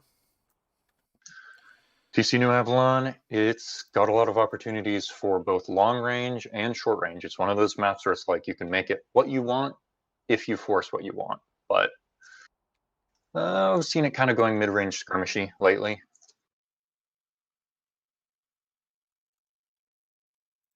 And with 164,000 C bills, is that enough to buy everything in game? Short of maybe one Daishi is above that, and definitely maybe a couple planes, but mostly everything you would think of off the top of your head. Yeah. So they've got a lot of flexibility here with their C-bills they've got an open canvas to basically play whatever they want here. Strategy wise, I mean, if they want to force long range or try and rush and do a brawl, depends on how they're feeling. So what would you think about it, the 77,000 and 65,000 levels? 77 and 60,000. 65. 65.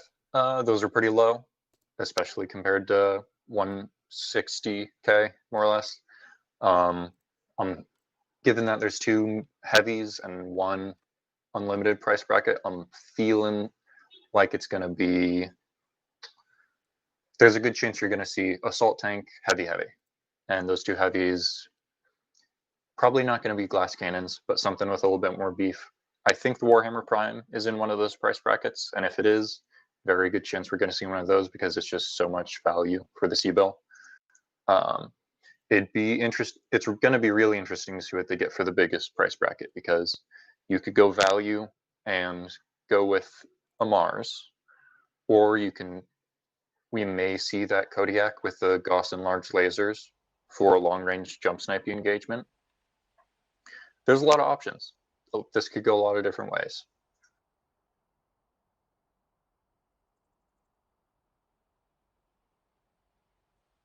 We got through 50 matches without a tie coming in, and then right when there's a trip to the championship on the line, it'll be interesting. You got to save the good stuff for last. So the 2 teams each sitting in the back of their minds going, wait a minute, we might have just won this. How does the having to play another map come into your affect your preparations and affect your play? Is it something? It's not something anyone looks forward to doing, and it is kind of an unfun situation for everyone to have that sort of uncertainty. They weren't thinking ahead to having to keep the hardcore trying to. They weren't thinking ahead to have to work this hard for this many matches, probably. So they may be low on just mental reserves, like, oh, another match? So there may be some fumbles in list building here, and fumbles in play.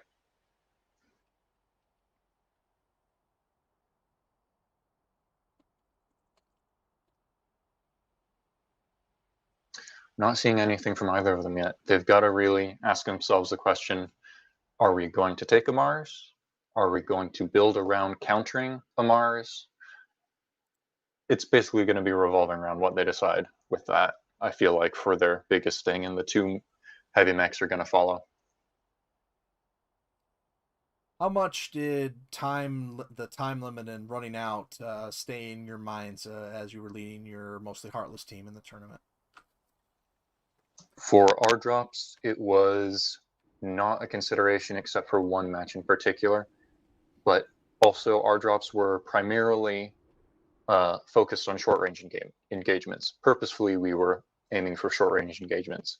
And when your MO is to rush and find that enemy team as fast as possible, well, not as fast as possible, but more or less quickly, there's not a lot of opportunities for the timer to run out. Game just crashed, viewers. So for our play style, it wasn't a big deal. There is maybe a little bit for 1 match, but I do know the WR know how to play the ranged game, and they know how to play it very well. And I know Jade Falcon, they could play at any range, and so if they want to meet them at range, the timer definitely comes into play a lot more between these 2.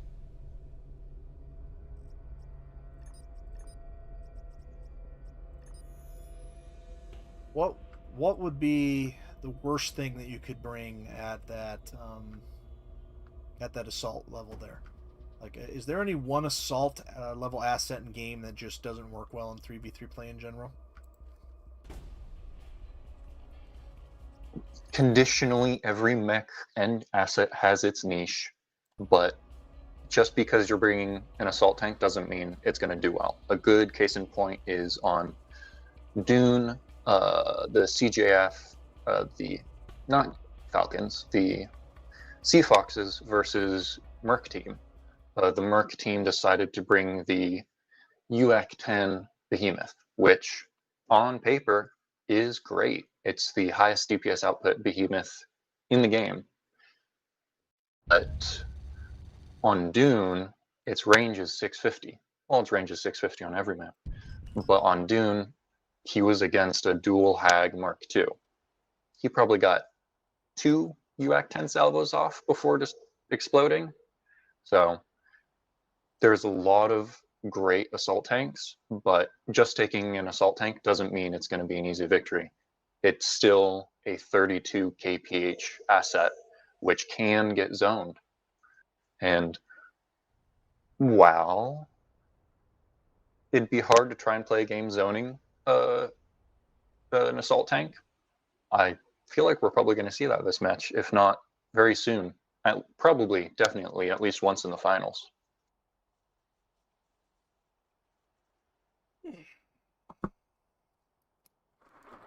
Very interesting that they're taking 2 Daishis. Interesting. It looks like we've got Direwolf in the Hag LRM 40 quad medium heavy lasers Daishi. And if the WR are sticking with this, the pulse laser, large laser UAC Daishi with, I think, LRM 10? No, I can't remember what the accessory pod on that is. Between those two, Direwolf has a lot more range. The LRMs are really going to hurt when they land on an enemy Daishi, because clan LRMs, they're not the best, but when you're firing them at a slow moving target, their drawbacks almost disappear completely.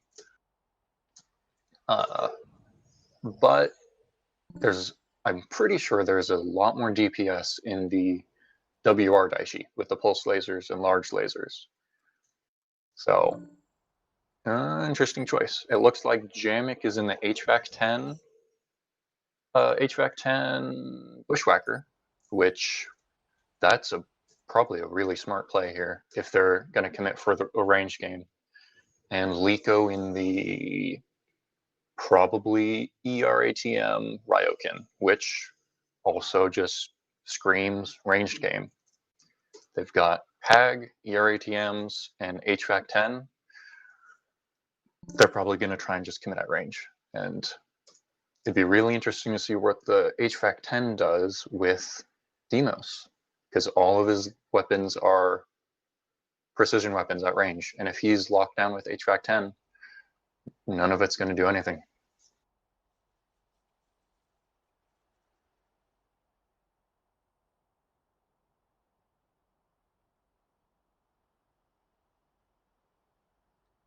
So what would your opinion be? How would you resolve this? The situation is that the time limit was there.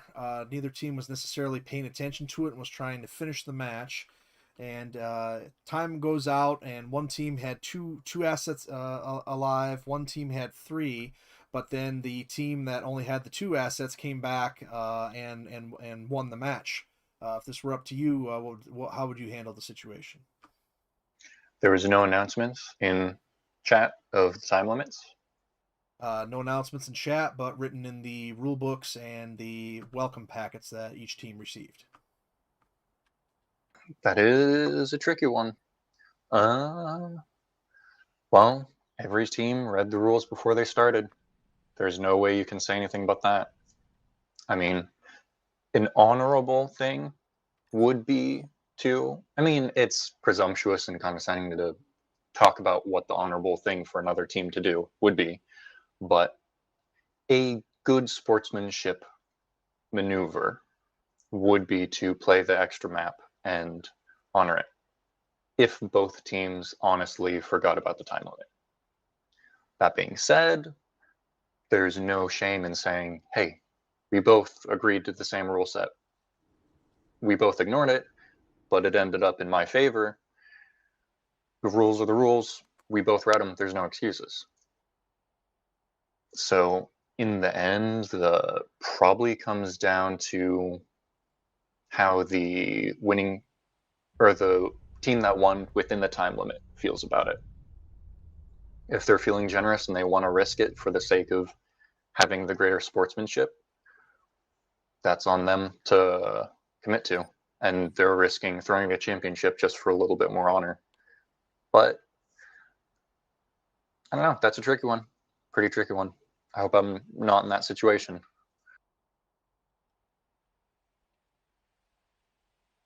It's looking like WR has taken the Warhammer Prime, I believe, and that's a Gauss Shadowcat. Yes. So they've got a Gauss Shadowcat Warhammer Prime versus the HVAC 10 Bushwhacker and ERATM Ryo. ERATM Ryo is going to have damage, but if they close on that, it's not going to have any damage. I'm really concerned about the Gauss Shadowcat pick for the WR team. While it's great in pubs and it's great in a lot of other maps that have a lot more terrain to run around with the mask, it's got really low DPS for its weight class, and the Bushwhacker may really outperform it here. That being said, that Bushwhacker's also got really low DPS because it's HVAC 10, which is good screen shake, not a great amount of damage for its weight. And it is, if I'm correct in my memory, the heaviest weapon that you can mount in this game.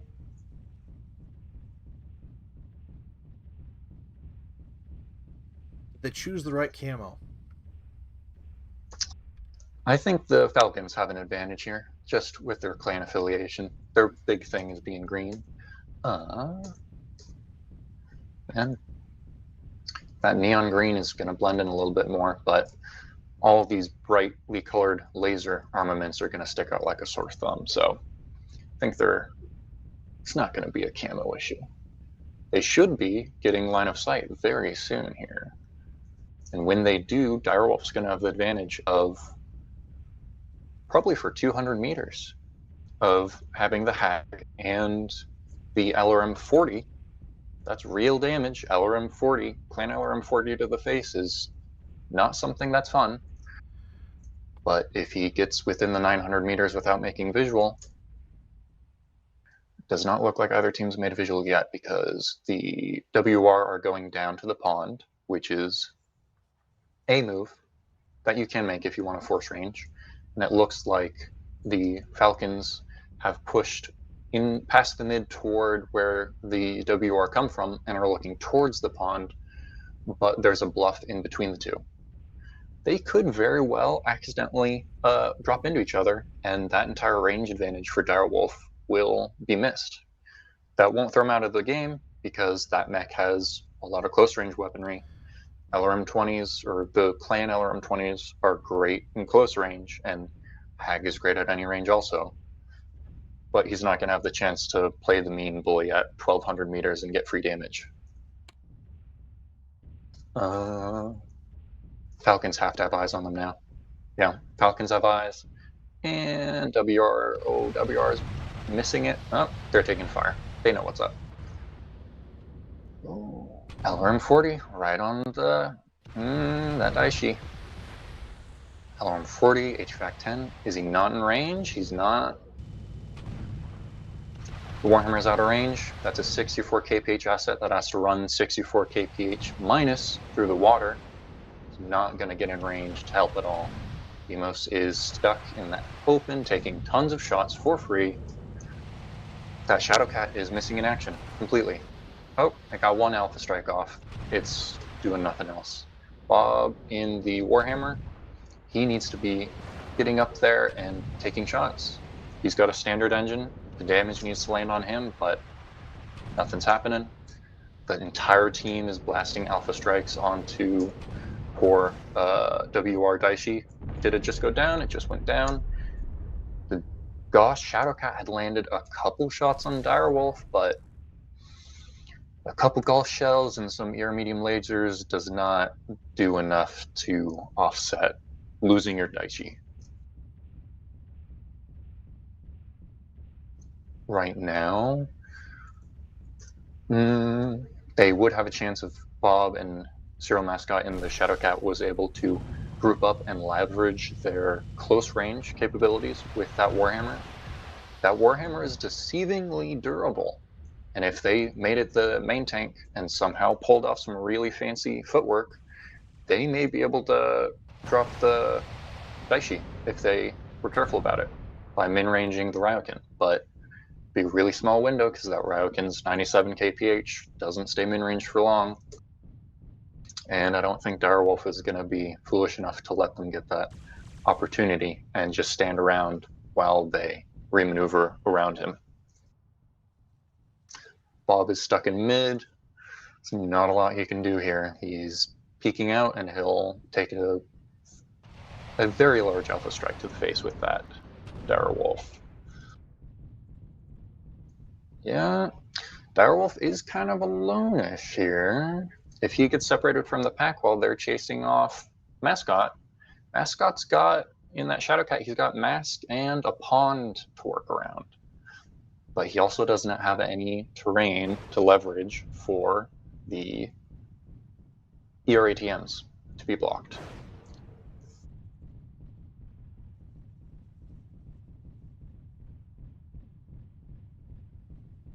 Bob peeking out, trying to get some shots on. Yeah, Lico's putting shots. That is an LBX. Interesting. Not the Warhammer Prime. Does not have the insane durability.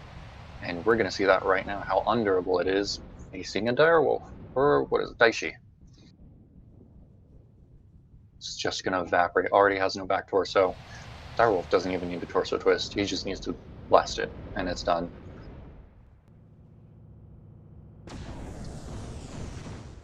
Warhammer's down, and now all it is Serial. He's come around. He does have a good position on that Daishi.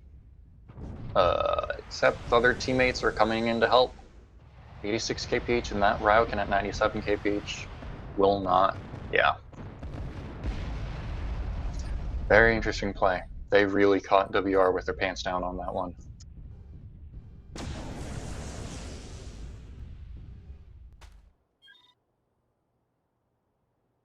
Rio's pretty much untouched. Daishi's 48%.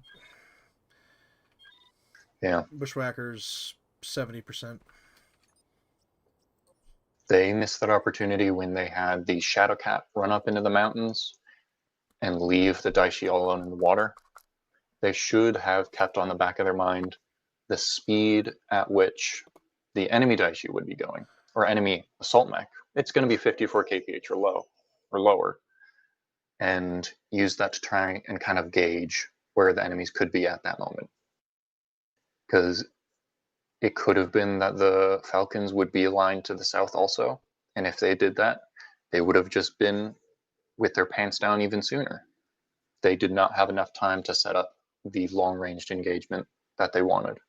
And even if they did, would they win that trading against Hag? Who knows?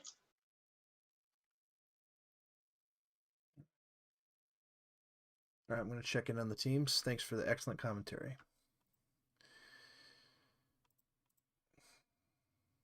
Channel Three switched. Yeah. in the middle of the water, and they were in Fox 4 up on that bridge. Fox 4. Yeah. And they just had all the time and space to shoot those missiles into Thanos. Right.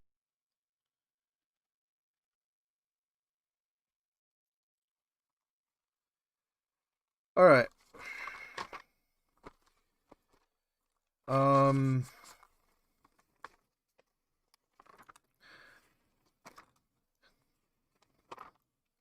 That All-Shane match was one of the greatest, if not the greatest match I've ever seen in thousands of competitive matches. I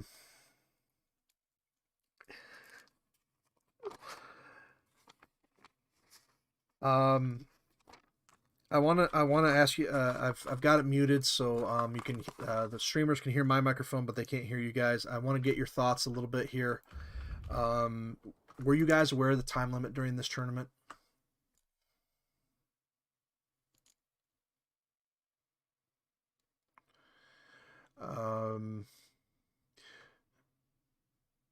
Were you expecting that you would get time reminders during matches from the supervisor?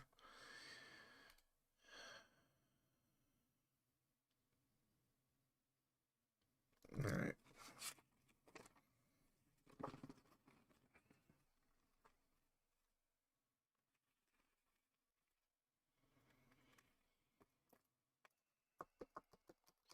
Tell me about that last match, New Avalon. Just like in general, break it down for me and how you guys feel about the result of that.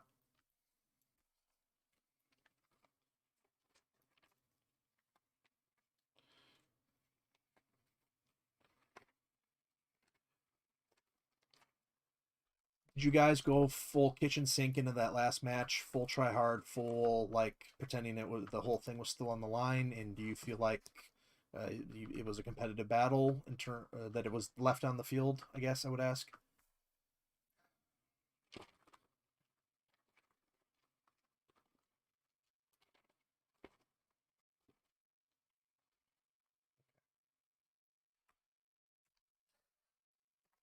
So first off, you know there is a third place game, right?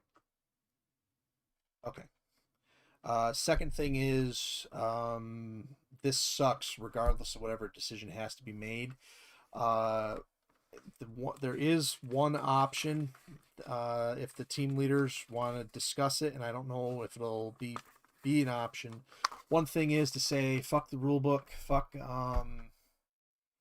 duelists making decisions. Let's put this all on the field and do a final death thing. But I don't know. I'm just gonna. An official decision hasn't been made yet, but mine. So I am doing a live stream. And I have recordings from two different angles. And when I was watching it, when I was doing it, the the thinking basically was there for like 5-10 minutes was that's the link. After Bob got the initial hits off, and then you guys all disengaged, the slow speed of the Mars on there. I'm like, okay, they got to know time's running out. Does that? I'm like, is there a hold here? And then at the 26 marker, if 41 minus 15 minutes, if there were no holds, whatever's left alive there, we start kicking in the way that it was written was Chaos March rules prevail. It's bullshit. Etc. But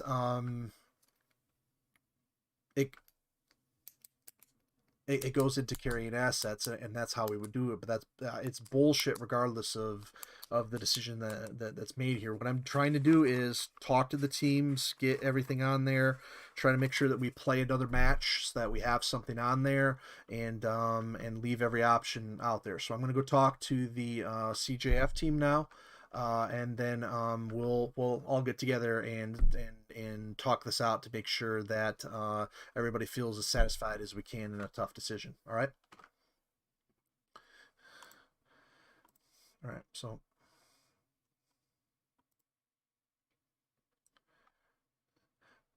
loss or not, I want to make sure I do this by the book. So that's what I'm going to do. So hang tight. Okay. I'm still streaming, but I have the TeamSpeak audio muted. I want to ask you. I'm interviewing both teams real quick, and I'm putting. So I'm just getting. Tell me about. Did you guys know there was a time limit in these things? Did that affect your strategy at all? Shane?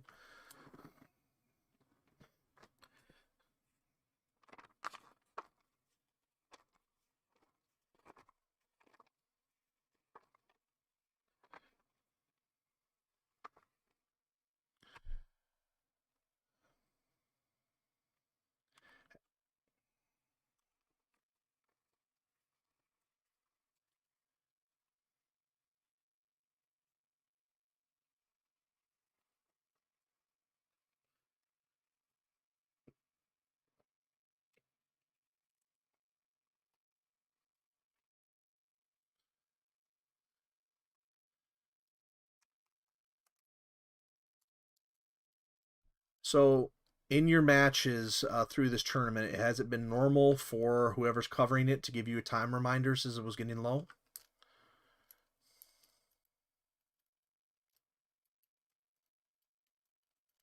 Okay. Tell me about the New Avalon match. Did you treat that full power? You went in kitchen sink and our maximum prep, our maximum efforts, and the battle in that was decided on the field.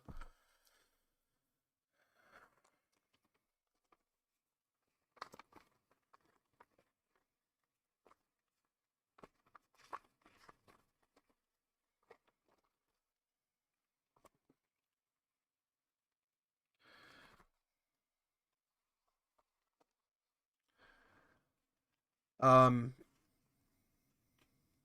did you guys were aware of did you guys at some point read the welcome letter or the other info and kind of had an idea of the finer details of the format of the event? At some point, did you hear the Chaos March rules prevail if we have a tie thing?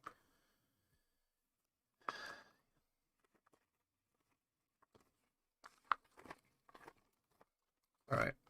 Now,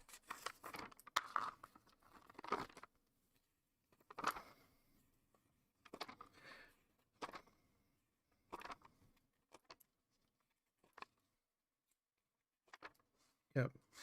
So, one thing that we could do, I've had a chance to talk both teams, and WR's already, I'll reveal in a second, kind of told me what they think. But one thing that could be done is,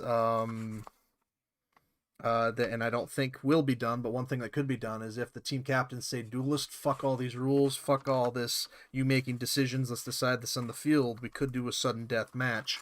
But I don't think that's a likely outcome, but I'm just making sure I cover every single base we have.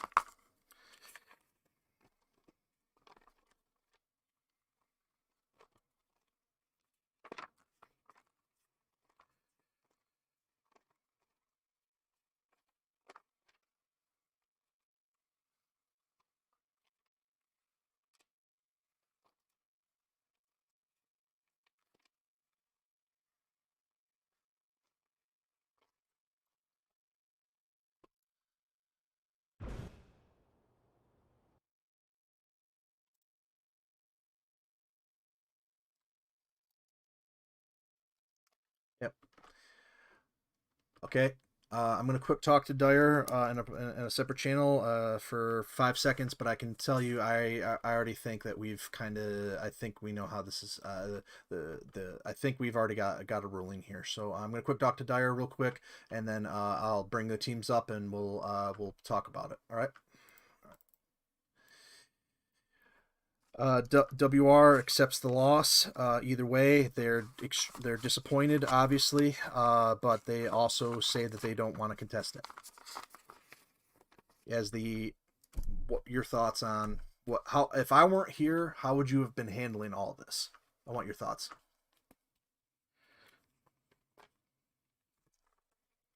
We're in a closed channel. No, the stream can't hear you, so I just.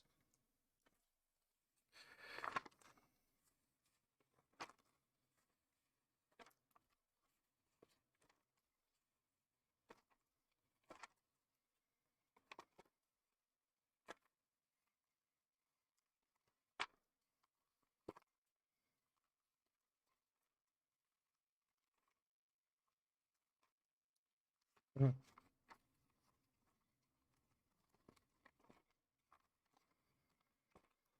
Mhm. Yeah. You're right.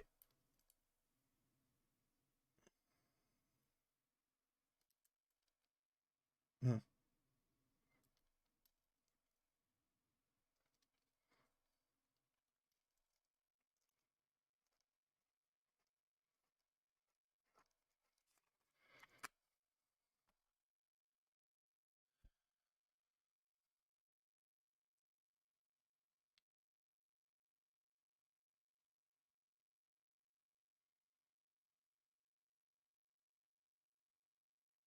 All right. All right. When this goes down, let's make sure that it's clear to everywhere that people talk about this. Let's make sure that this falls on me when some people get upset about it. This was my decision, and if anything was wrong with WR getting with anything wrong with WR or CSF getting screwed by rules or Douglas being a bad organizer, it's on me. All right, here we go. I'm going to move us all up. I'm going to move us all up.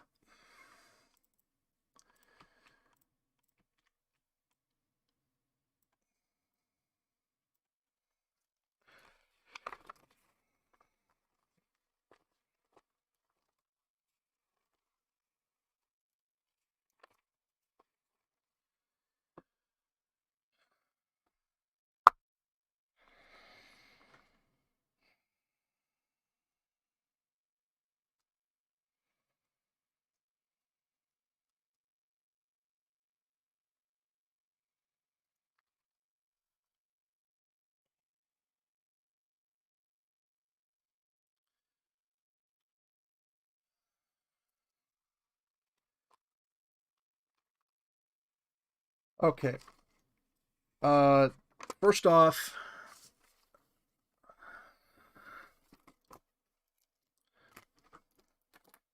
I was like not thinking about it anymore. so I was just I was expecting the game to be called at time, you know. So first off, somebody's going to go away not happy about this, and I'm sure that there's going to be some controversy. There goes Duelist again, or whatever. I want to make extremely clear right now that this is completely my decision, and that I was the supervisor ref, and that I get the blame for this. All right. So here's what we're going to do. We're going to stick to the rules, and the rule states that if the timer goes to 15 minutes and the match is over, we need a way to determine what to do and how to count that map.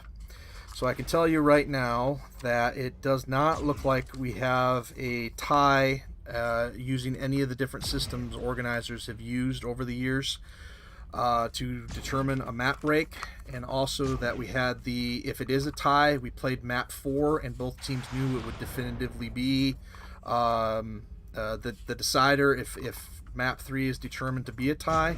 And since the Falcons won map 4, and since both teams should know the time limit, it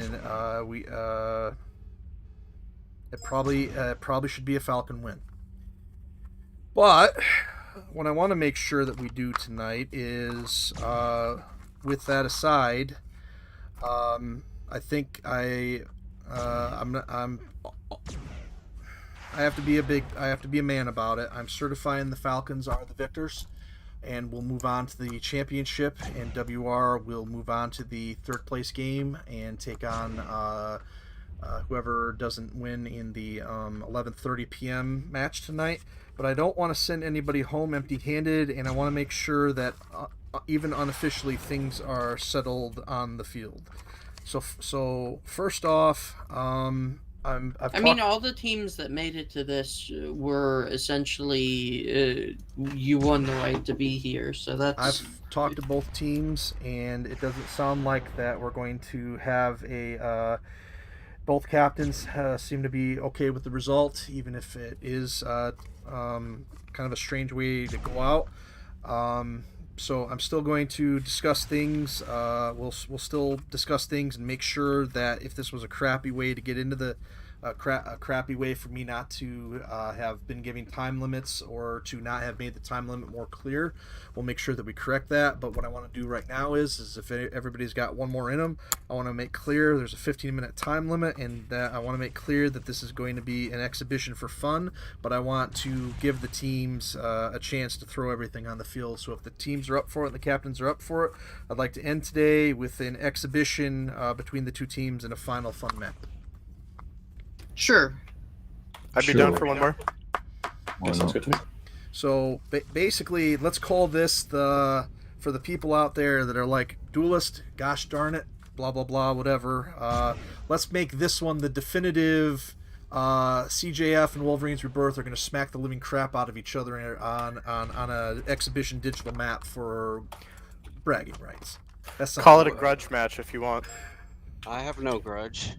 Yeah, well, I don't think anyone has an actual grudge, but it's dramatic that way, like pro wrestling. Right.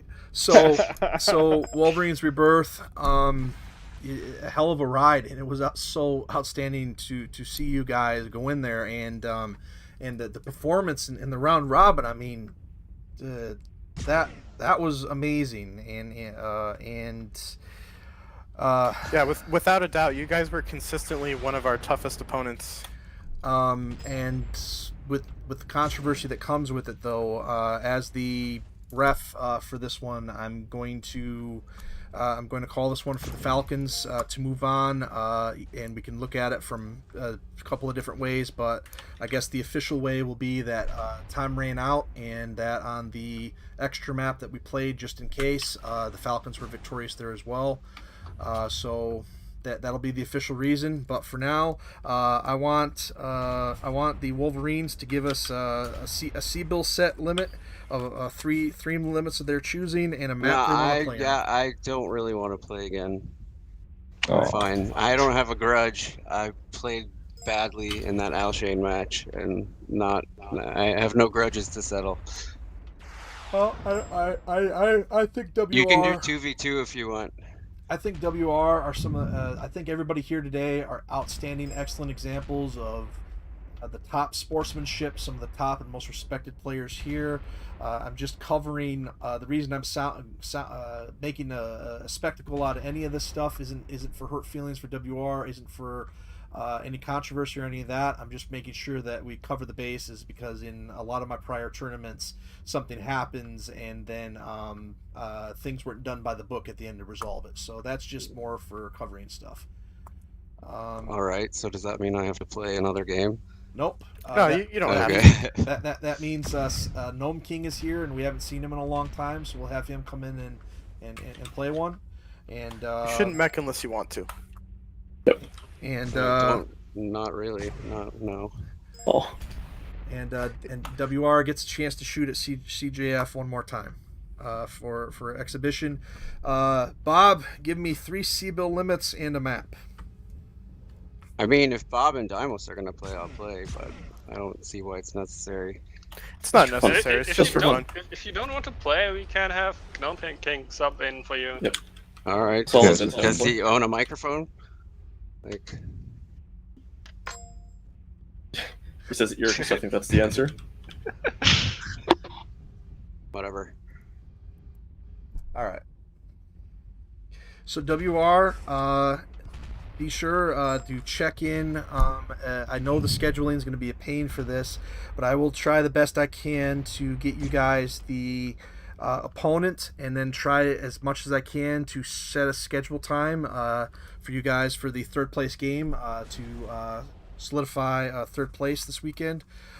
Sundays are not a good time for you guys to make it, so what I'm going to try to do is give you an invitation as early in the day as possible against whoever your opponent being, either the SJ team or the BAA team, and we'd love to have you come back in and kick ass one more time. On Sunday? And Is that on? I'm gonna be Sunday is a work day in the Middle Yep. East, so. Well, But Gnome King can sub for me if necessary, I guess. I don't know. Well, we'll work out details later. I do have some time set aside next Saturday as well. But I'm just letting you guys know it's not the end of the road in this tournament. You still can have an appearance in the third place game and still have lots of fun. All right, let's do an exhibition match. If we want to call it WR versus CJF exhibition, great. If we want to call it 6 players playing, I just want to make sure that we leave it all on the map today. cool. All right, Bob. No offense to GN, but if you could play mascot, you've got Mike. Yeah, It'd be better. I'll play. Oh, good man. Sorry, GN. All right. Team captains, Bob, give me 3 C-bill limits. Just any 3 random ones that sound like fun for this exhibition. Yeah, you guys can pick both the parameters if you want.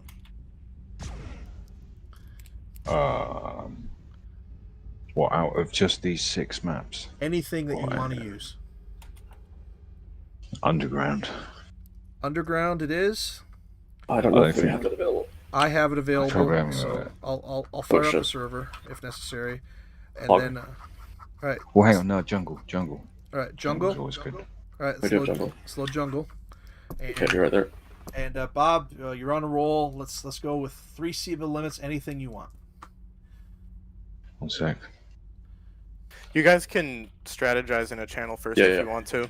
Yeah, we'll go over. Alright. We'll throw you guys down there. That's right. User was moved out of your channel. I don't know Falcons. where the rest of you guys want to go. Also, Best- did Salmon will play for me. Falcons, best that you're able to. Let me know if we can at all figure out a way to try and play the championship tomorrow. And if not, then see if we can play it on next Saturday. All right? Depends on the other team, I think. All right. We will see.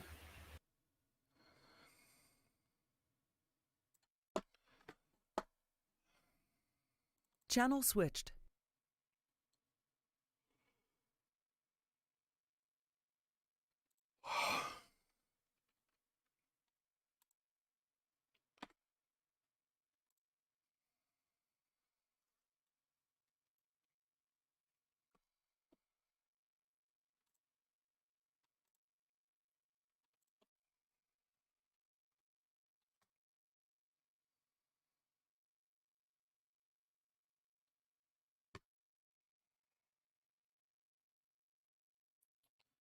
Be right back, viewers.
Okay, so the when I talked to the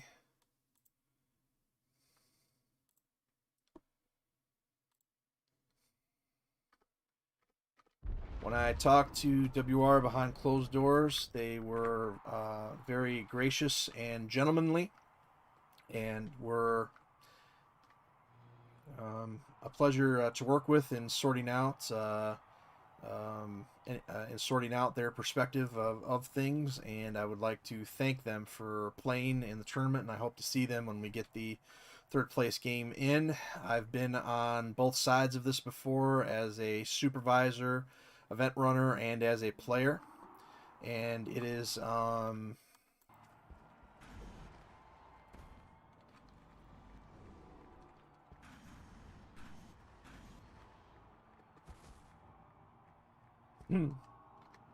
and it's tough, and I wanted to go slow and make this. I wasn't even going to make a decision today, and normally it wouldn't necessarily even be me reffing in these matches. I feel awful for I feel awful for WR to go from winning and then being told that the time ran out. I'm extremely happy for the Falcons. They earned their place in this championship game. I'm just torn up as an event runner, having to sit there and but that's, you have to make that decision sometimes, and well, I'm trying to talk myself through it, frankly. So anyway, that was all done on the stream, except for talking to the teams. I wanted to make sure I did that privately, so there's a record of everything there, and I want to make sure that down the road, uh, I don't. It won't come from WR. It won't come from the Falcons. But if anybody else out there tries to make it seem like we were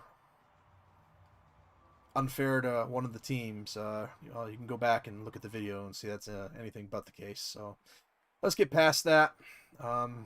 It's not a secret that in some of the prior tournaments we've had one or two controversial decisions I've made derail everybody's derails one or two of the matches. So that's why we spent 30 minutes on it, and that's also why while we don't show it, there is information out there. And honestly, anybody that should take the blame for not being clear about who won that map 3 instantly is me. I did not tell. I knew time was expiring. I did not go in and interrupt the teams and let them know there's this much time left. I have a tendency to try and let the teams be during this event, and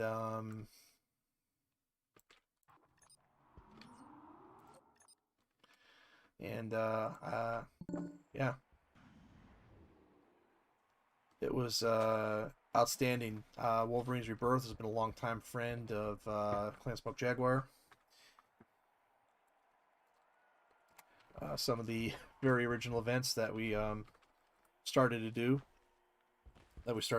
was with them. I know very well their leaders, and fought many Chaos March battles with Bob and some of the other players.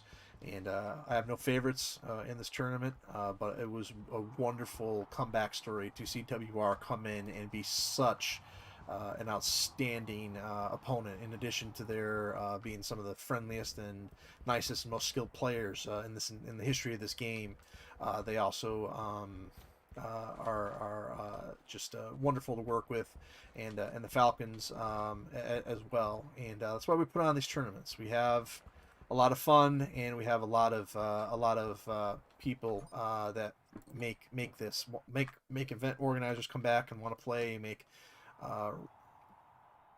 players want to come back and play, and I really hope that we get to see everybody for the third place game and in the championship. And well, that's just the way it happens in the sport sometimes, and you got to move on, and that's what we're going to do. So if you are just joining us, we have completed the first semifinal matchup.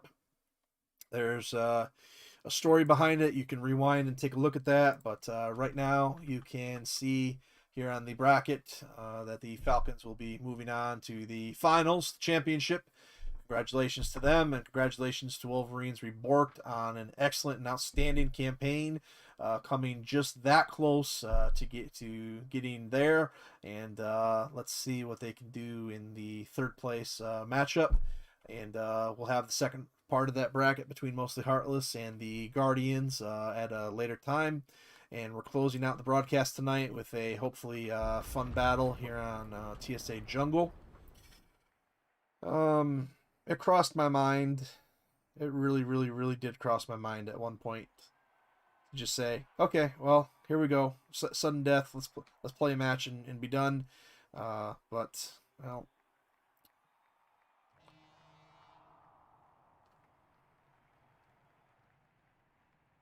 more on that later. Let's talk about this in the post game. So we've got an upcoming battle, WR and Falcons. I told the WR and I told the Falcons this is for exhibition only.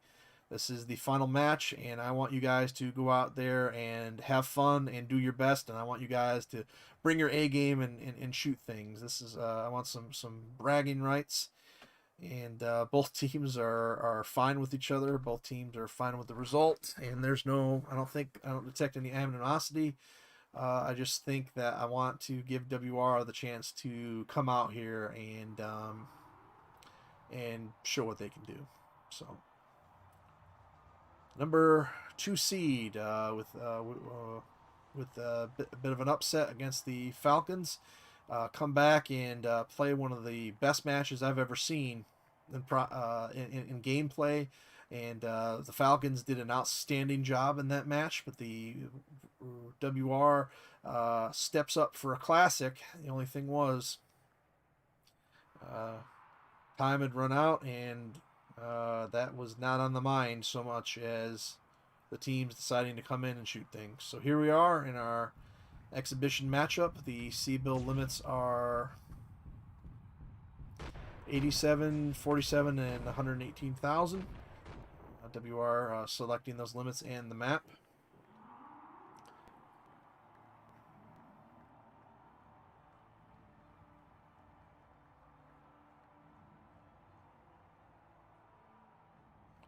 Map is TSA Jungle, kind of spread out, lots of room, lots of area to play. It's my favorite map in these tournaments. It is by far the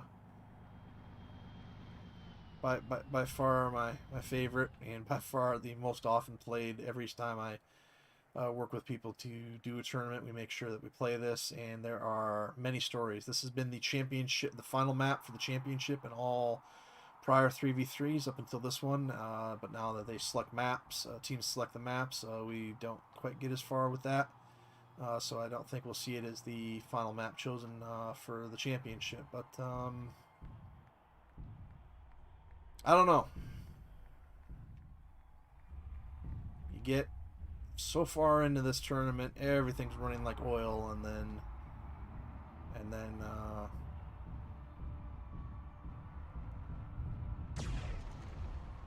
I'm deflated. I feel awful for not reminding the teams of the time, and well, we'll talk about that in the post game. Fact is, the Falcons earned their right to be there. The Wolverines earned their right to be there.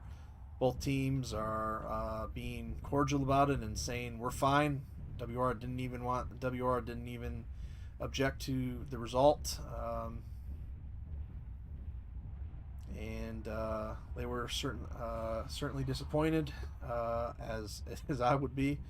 But congratulations to the Falcons here for getting in, and you will hopefully see the Wolverines rebirth one more time to secure third place in the championship bracket. Right now, I want to thank Wolverines Rebirth and Clan Jade Falcon for coming out on an early hour. If you take a look at the servers right now, there were 16 people on when we started this, 23 people on, whatever it is. It was bagel, 0 people. So they came out, they came to play, and they came out for an extra weekend to come play, and they've been outstanding dealing with extra maps and other things. We have the two teams getting ready to engage, and I want to see a hard destroying match. I want to see them come out here and just lay it out on the field and have fun with it. And so we'll see what happens here.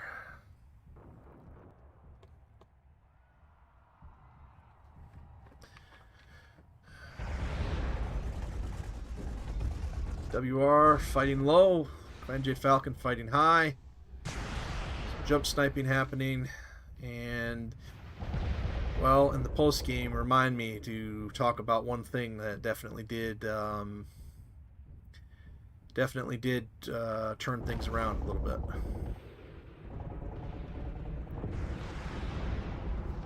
Ouch. WR putting up a good job of repositioning here, showing their battlefield awareness, landing their shots, and it's just I think is a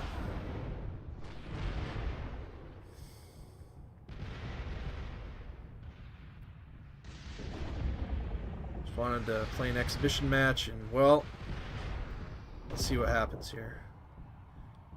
Gnome King was going to come in, and Serial Mascot was going to take a bit of a break coming into here, but Serial decided to stay and play.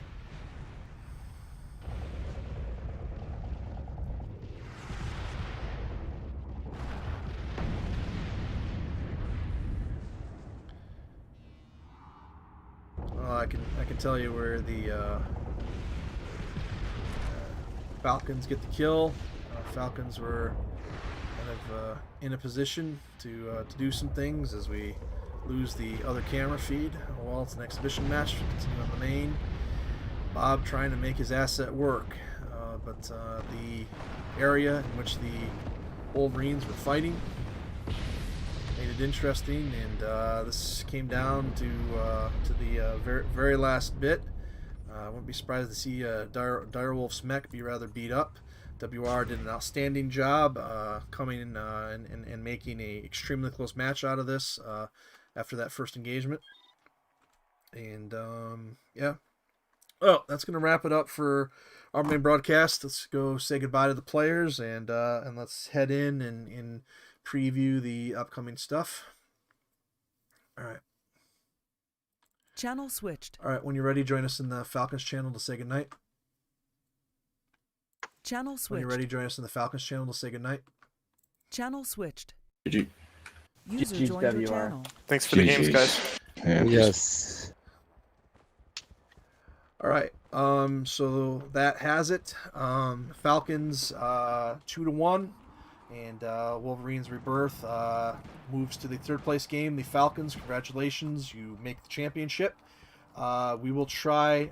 We will play both of those. The schedule might look a little weird. Keep an eye User on. joined your channel. Keep an eye on Discord and TeamSpeak and the website and wherever else. And as soon as I have those dates for you, I will let you know. The main thing we're waiting on now is who are your opponents, and we're trying to move mountains to get the other semifinal match done, which has a chance of happening. User joined your channel. At 11:30 EST time. So that's about 3:30 UTC Sunday morning time, I believe. And outstanding battles today. I hope everybody had fun, and congratulations to everybody making it in. And I'll be available in the post game show for some analysis. And if anybody wants to talk to me as well, I'll be down there. So thank you all for playing. I would do my best and worst parts about today as we wrap up the first half of the semifinals. No. Oh, best part of the matches. First part. Yeah. The... Some good games. Yep. All right. The Best worst part was was when all chain. the worst part was when Best and worst Direwolf's part. tank got stuck and we had to just wait for him That to was- stop failing at life. Martis does not like living in small spaces, or even medium-sized spaces. How come Dead Salmon left? Oh, he had to He go has time-limited existence. in the middle of that. Oh, in the middle of that, he crashed. Oh, nice. Alright, well, take it easy, guys. Good job, Likewise. Duelist. Events aren't possible without awesome players. I'd like to spend out a special thank you to both Wolverines Rebirth and to Clan Jade Falcon for being cordial and gentlemanly while we sorted through all that, and duelist being duelist, shall we say. So today hopefully was a lot of fun, and we hope to see your teams back in the concluding third place and championship battles coming up when we can schedule them, tentatively Sunday or fallback date Saturday, but we'll make sure we get them in. So captains, be in contact, and congratulations to everybody. And that ends the broadcast, and I move to the post-game show. Good night, everybody. Good night. It is easy. Channel switched. Okay, so post-game show, what's there to talk about? Well, we played 5 maps today, 3 of which were the official maps. We came out today knowing that the Falcons and the Wolverines Rebirth would play play each other, and we knew coming into the day that we had some schedule. We were supposed to play today. We were supposed to play today, the semifinals and the finals. Some stuff came up at last minute, so the finals and the semifinals are just kind of all over the place. And I'm working to sort out all this stuff. So let's just do a quick post-game show, talk about what we need to talk about, and let's get out of here. So on Hell's Gate, we had an Awesome B, Avatar C, and Warhammer Echo at 99,000, 88,000, and 77,000 C-bills. Working against them, we had a Morrigu Alpha, Vulture Beta, and Argus Golf. Hell's Gate. Ah, yes. Well, in that match, the two teams ran into each other rather unexpectedly, and the Morrigu ended up taking a lot of damage on that one, and but was able to come through. WR took the lead on that one. The armor advantage was just really too much, I think, to overcome, and they did a really good job on focusing on Jamik's Awesome B there. So on the next matchup, with WR 1-0, we had 164 KC bill limit, 77 KC bill limit, 65 KC bill limit. This was on Badlands. and so they were looking at weapons that work at 600 meters and work exceptionally well at about 100 meters. To counter that, WR used a Raven Beta LBX-10 3 small pulse laser, an Ares Delta 3 UAC-5 1 large pulse laser, and an Osiris Charlie PPC 3 small laser SRM. And WR's Raven probably picked them up on radar, but then the Falcons were able to approach at an angle that caught WR, I think, a bit by surprise, and they really focused hard on Deimos's Ares there, and from there it was just the Falcons map. And then the map of the day, certainly, and maybe the map of the tournament so far, All Shane. We had 135 C-bill limit, 115, 100K. And WR came out with an exceptionally well thought out strategy to use Bob and the Thumper, and then the dual heavy Gauss, one on the Atlas, one on the Marauder, backed up with some nice long 2 PPCs and 2 large pulse lasers, provided a lot of armor and firepower, but still enough speed to maneuver. But they would have to be technically perfect to really make maximum power of that Rommel. More on that in a minute. So a trip to the championship on the line on that one, and we ended up having the Mars Echo at 113,000, the Behemoth Echo at 82,000, and the Morrigu Alpha at 59,000. And what we ended up doing there ended up making things interesting. That Behemoth is exceptionally slow. You see that it does in fact have a Thumper, something during the entire match I wasn't even aware of. So they were able to trade shots, and I think they did a little bit, but that Behemoth was slow at 32 kph, and it allowed the WR team to maneuver well. There were 3 things that that happened here. One was that Direwolf subbed in for one of their players. Direwolf had played for the Mercs team as a sub in a, I wouldn't say limited capacity. He played a good chunk of the second weekend, but is a Clan Jade Falcon member, and we do allow substitutions if players have to go. We did check in. Direwolf is an exceptionally skilled player, and as is Salmon, but there is no doubt that Direwolf is a more skilled player. And I checked with both team captains to ask if they had any issues with that. They both agreed there was no problem. So Direwolf started playing on map 2, and I think where this had a bit of an impact was map 3. All of those assets that were selected by both teams require expert play, and everybody on the field, and even if it would have been even if Direwolf hadn't substituted in, all of the Falcon players are exceptional players, but I do think that the who you're facing out of anything might have changed a little bit. So here's the deal about this match.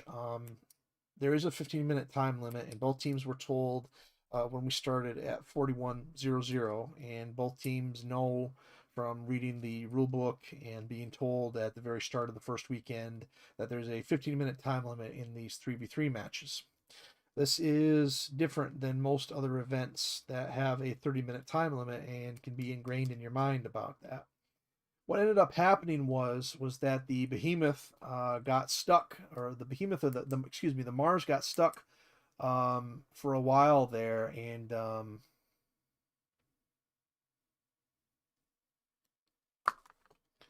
113,000, 82,000, 113, 135, 115, 100.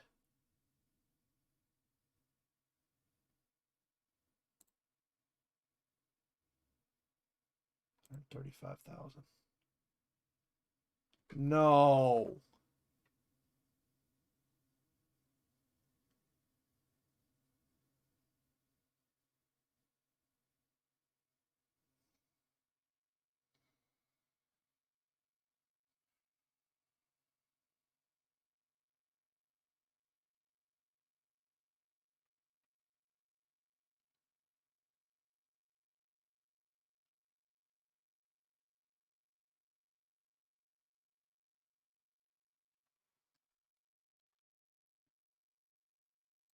Just a moment, viewers.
How much does a behemoth cost?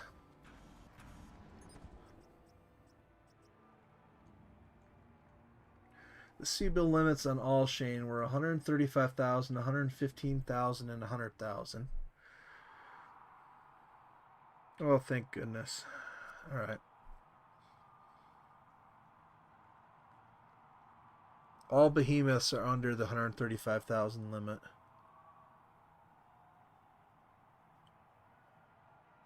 What about the Mars Echo? Huh.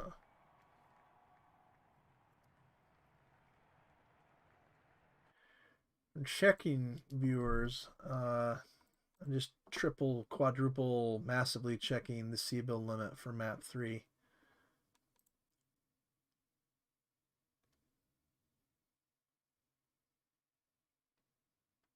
All Shane.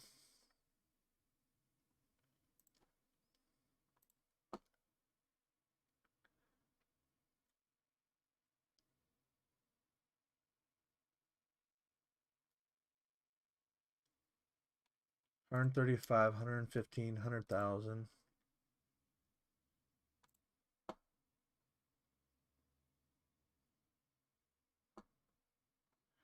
Mars Echo.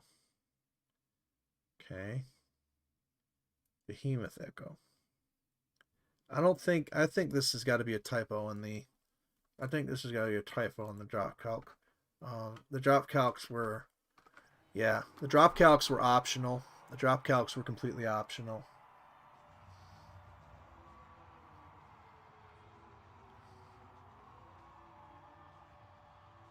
Morgu Alpha.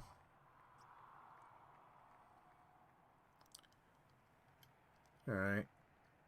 So the Morgu Alpha was the lowest C-bill limit. That's under 100. That's fine. Then the Mars Echo.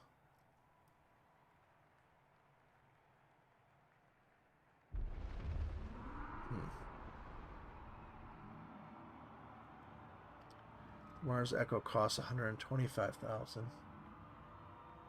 So if that was the correct Mars, that actually would have to be the top C-bill limit, which would then leave one of the Morgus to have to be under 115,000. I did not see them fire a thumper off that I'm aware of. It didn't seem like it, and that's and they could have used that. They could have used that. Let's go back a minute and take a look at the video from this real quick. All Shane by far was the map of the day, and so what I'm going to try and do.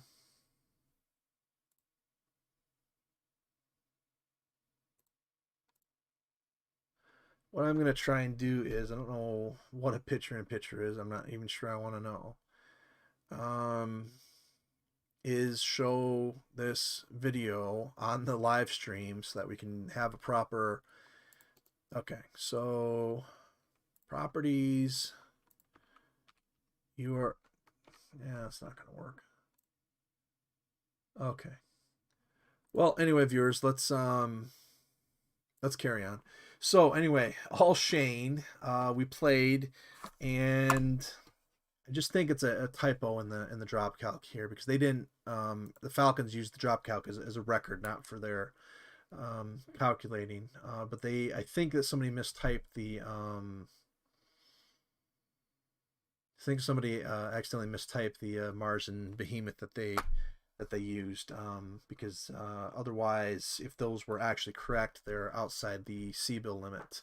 The Behemoth or the Mars would be outside the C-bill limit, which would make map 4 pretty much automatically official. And again, CJF won map 4, so the result wouldn't change. The Falcons would still be in the championship, but the reason for, lots of things possibly happened on map 3.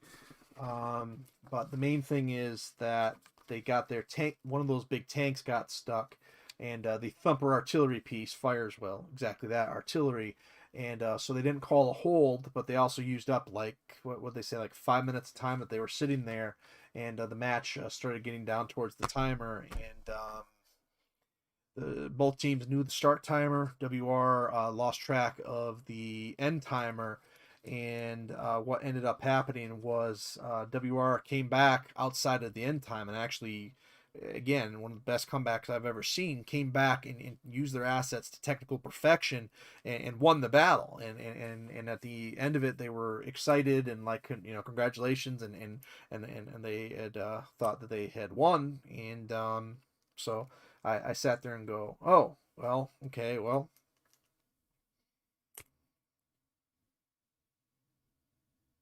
let's play a map 4. Always play one more map than you need, then make the decision. Get something on the record. So we did that.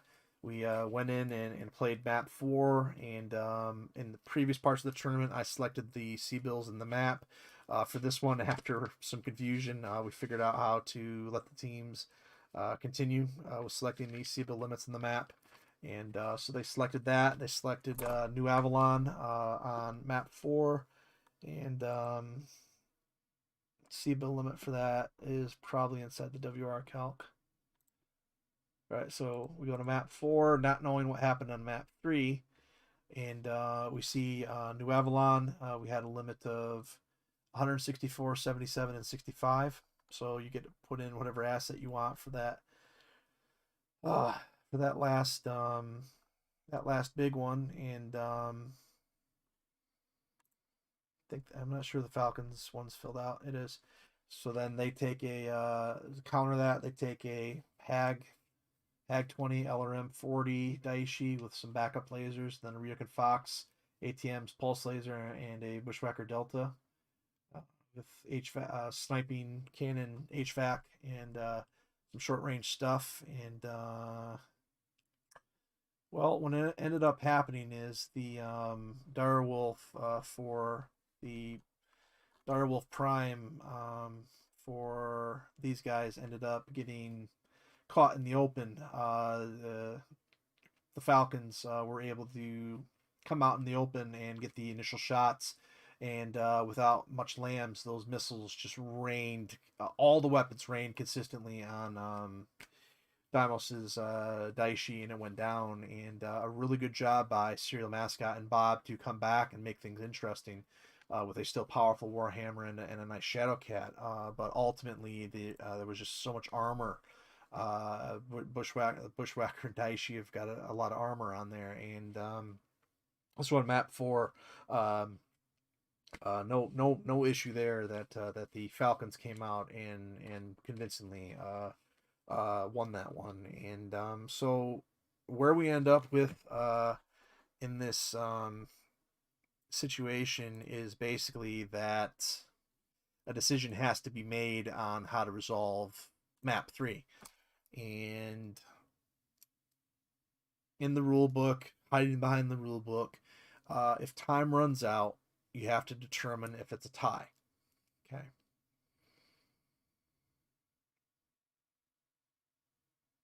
The specific details are that Chaos March rules apply for anything that Chaos March League rules apply.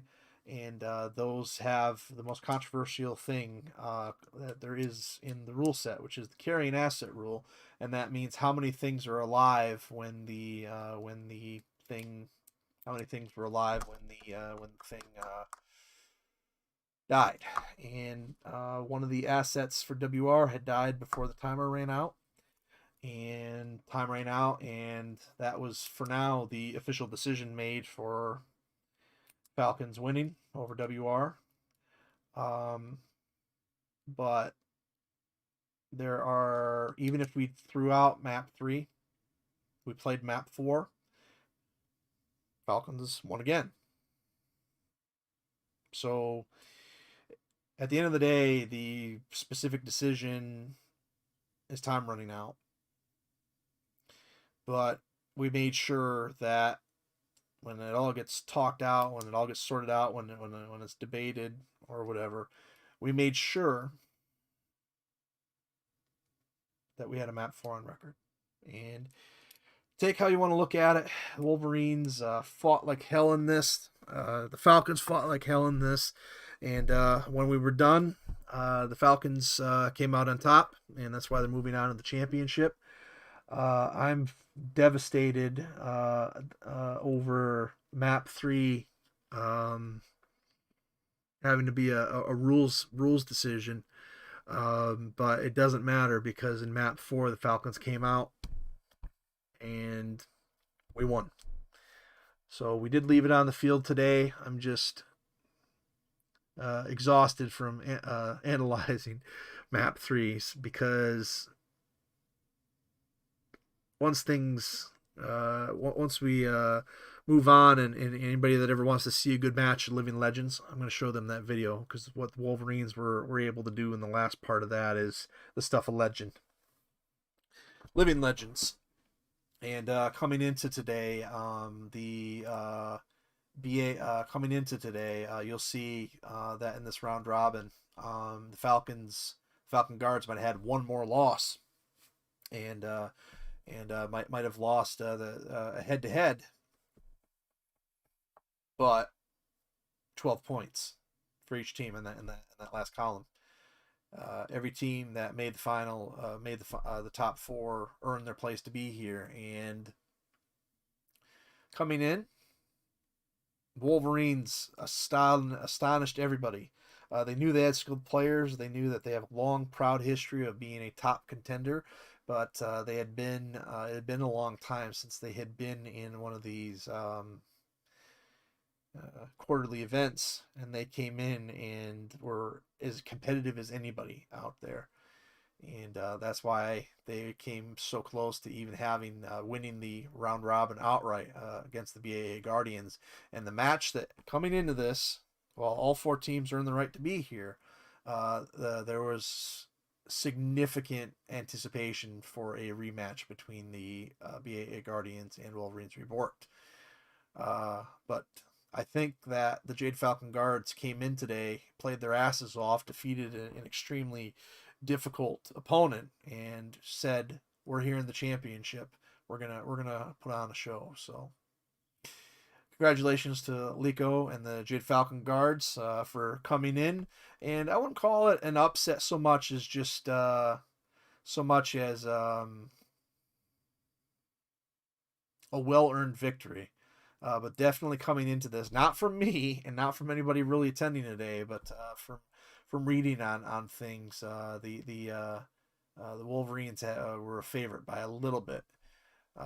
So the matches themselves, when I come back for the actual post-game show, I look forward to watching the matches, and we have lots of video for you, and we've got lots coming up in the 3v3, and here in the live stream, I'm just get used to everything running swimmingly, and making a big decision on that really takes a lot out of you. So I'm all right. I'm good. Just really wish that, oh guys, there's 5 minutes left in the match. or just said, okay, screw it, forget about map 3, let's play map 4, sort it out later, or just definitively said, oh well, here's the result. But looking back, I think that it was handled correctly, and I think that I'm the only person in person that was here today, and maybe one of the only people that's going to look at this later and not and see all this and blah blah blah minutia, rather than just holy crap, those were some of the best matches that we've seen in Living Legends, and two teams fought extremely well, and well, today was the Falcons' day, but if this would have been played a different day, it might have been WR's day. So, yep. All right, well, let's wrap this up. I was supposed to be out of here an hour ago. That's your post-game show. Again, we have played the first of 2 semifinal matches. The tournament is being played by schedule a little bit. And you can expect the Jade Falcon guards, whether their opponents the BAA Guardians or SJ Mostly Heartless, you can expect that championship matchup to be coming at you within the next week. Possibly tomorrow, possibly next Saturday. Either way, we'll get it in, and we'll be sure to have lots and lots of coverage for you, and you'll have videos and more analysis later in the week. It's going to be the stuff of Legend, but we're actually going to try and hold the game at 11:30 at night, North American time. So however we sort that out, we're going to play. So there you go. Once again, the Wolverines Reborked finished second in the round robin portion of the tournament, fall today, but have a chance to come back and fight for third place in the championship bracket. The championship bracket is not round robin; it is seeded. It is single elimination for the championship, double elimination for the entire tournament. And regardless of how we got there, it's 2-1. And again, congratulations to the Jade Falcon guards. And outstanding job by the Wolverines making this some of the best battles I've ever seen.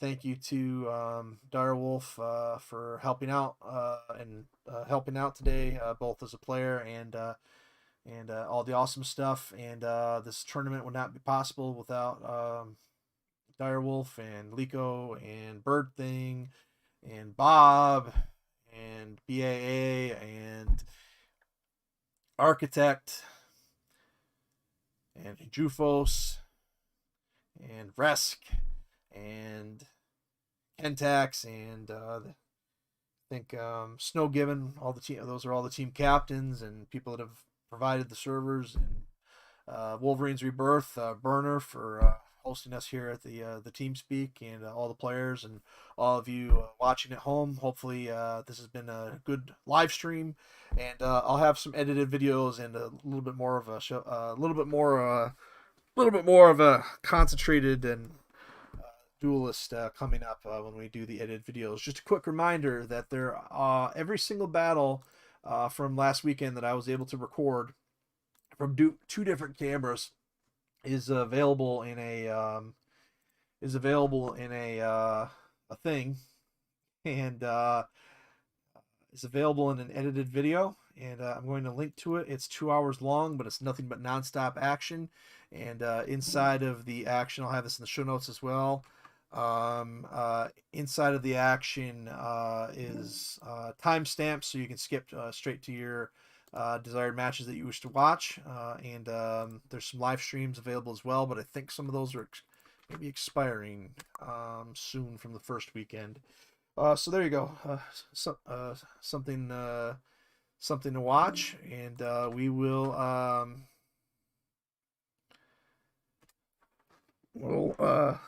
we'll do something. So all right. This is MechMaster bringing you the games as only I can. Wrapping up the first of 2 semifinals, and we hope to be right back here in 7.5 hours to bring you round 2. But realistically, we should just move that to Sunday, because the championship is probably going to have to be on Saturday now that I think about it.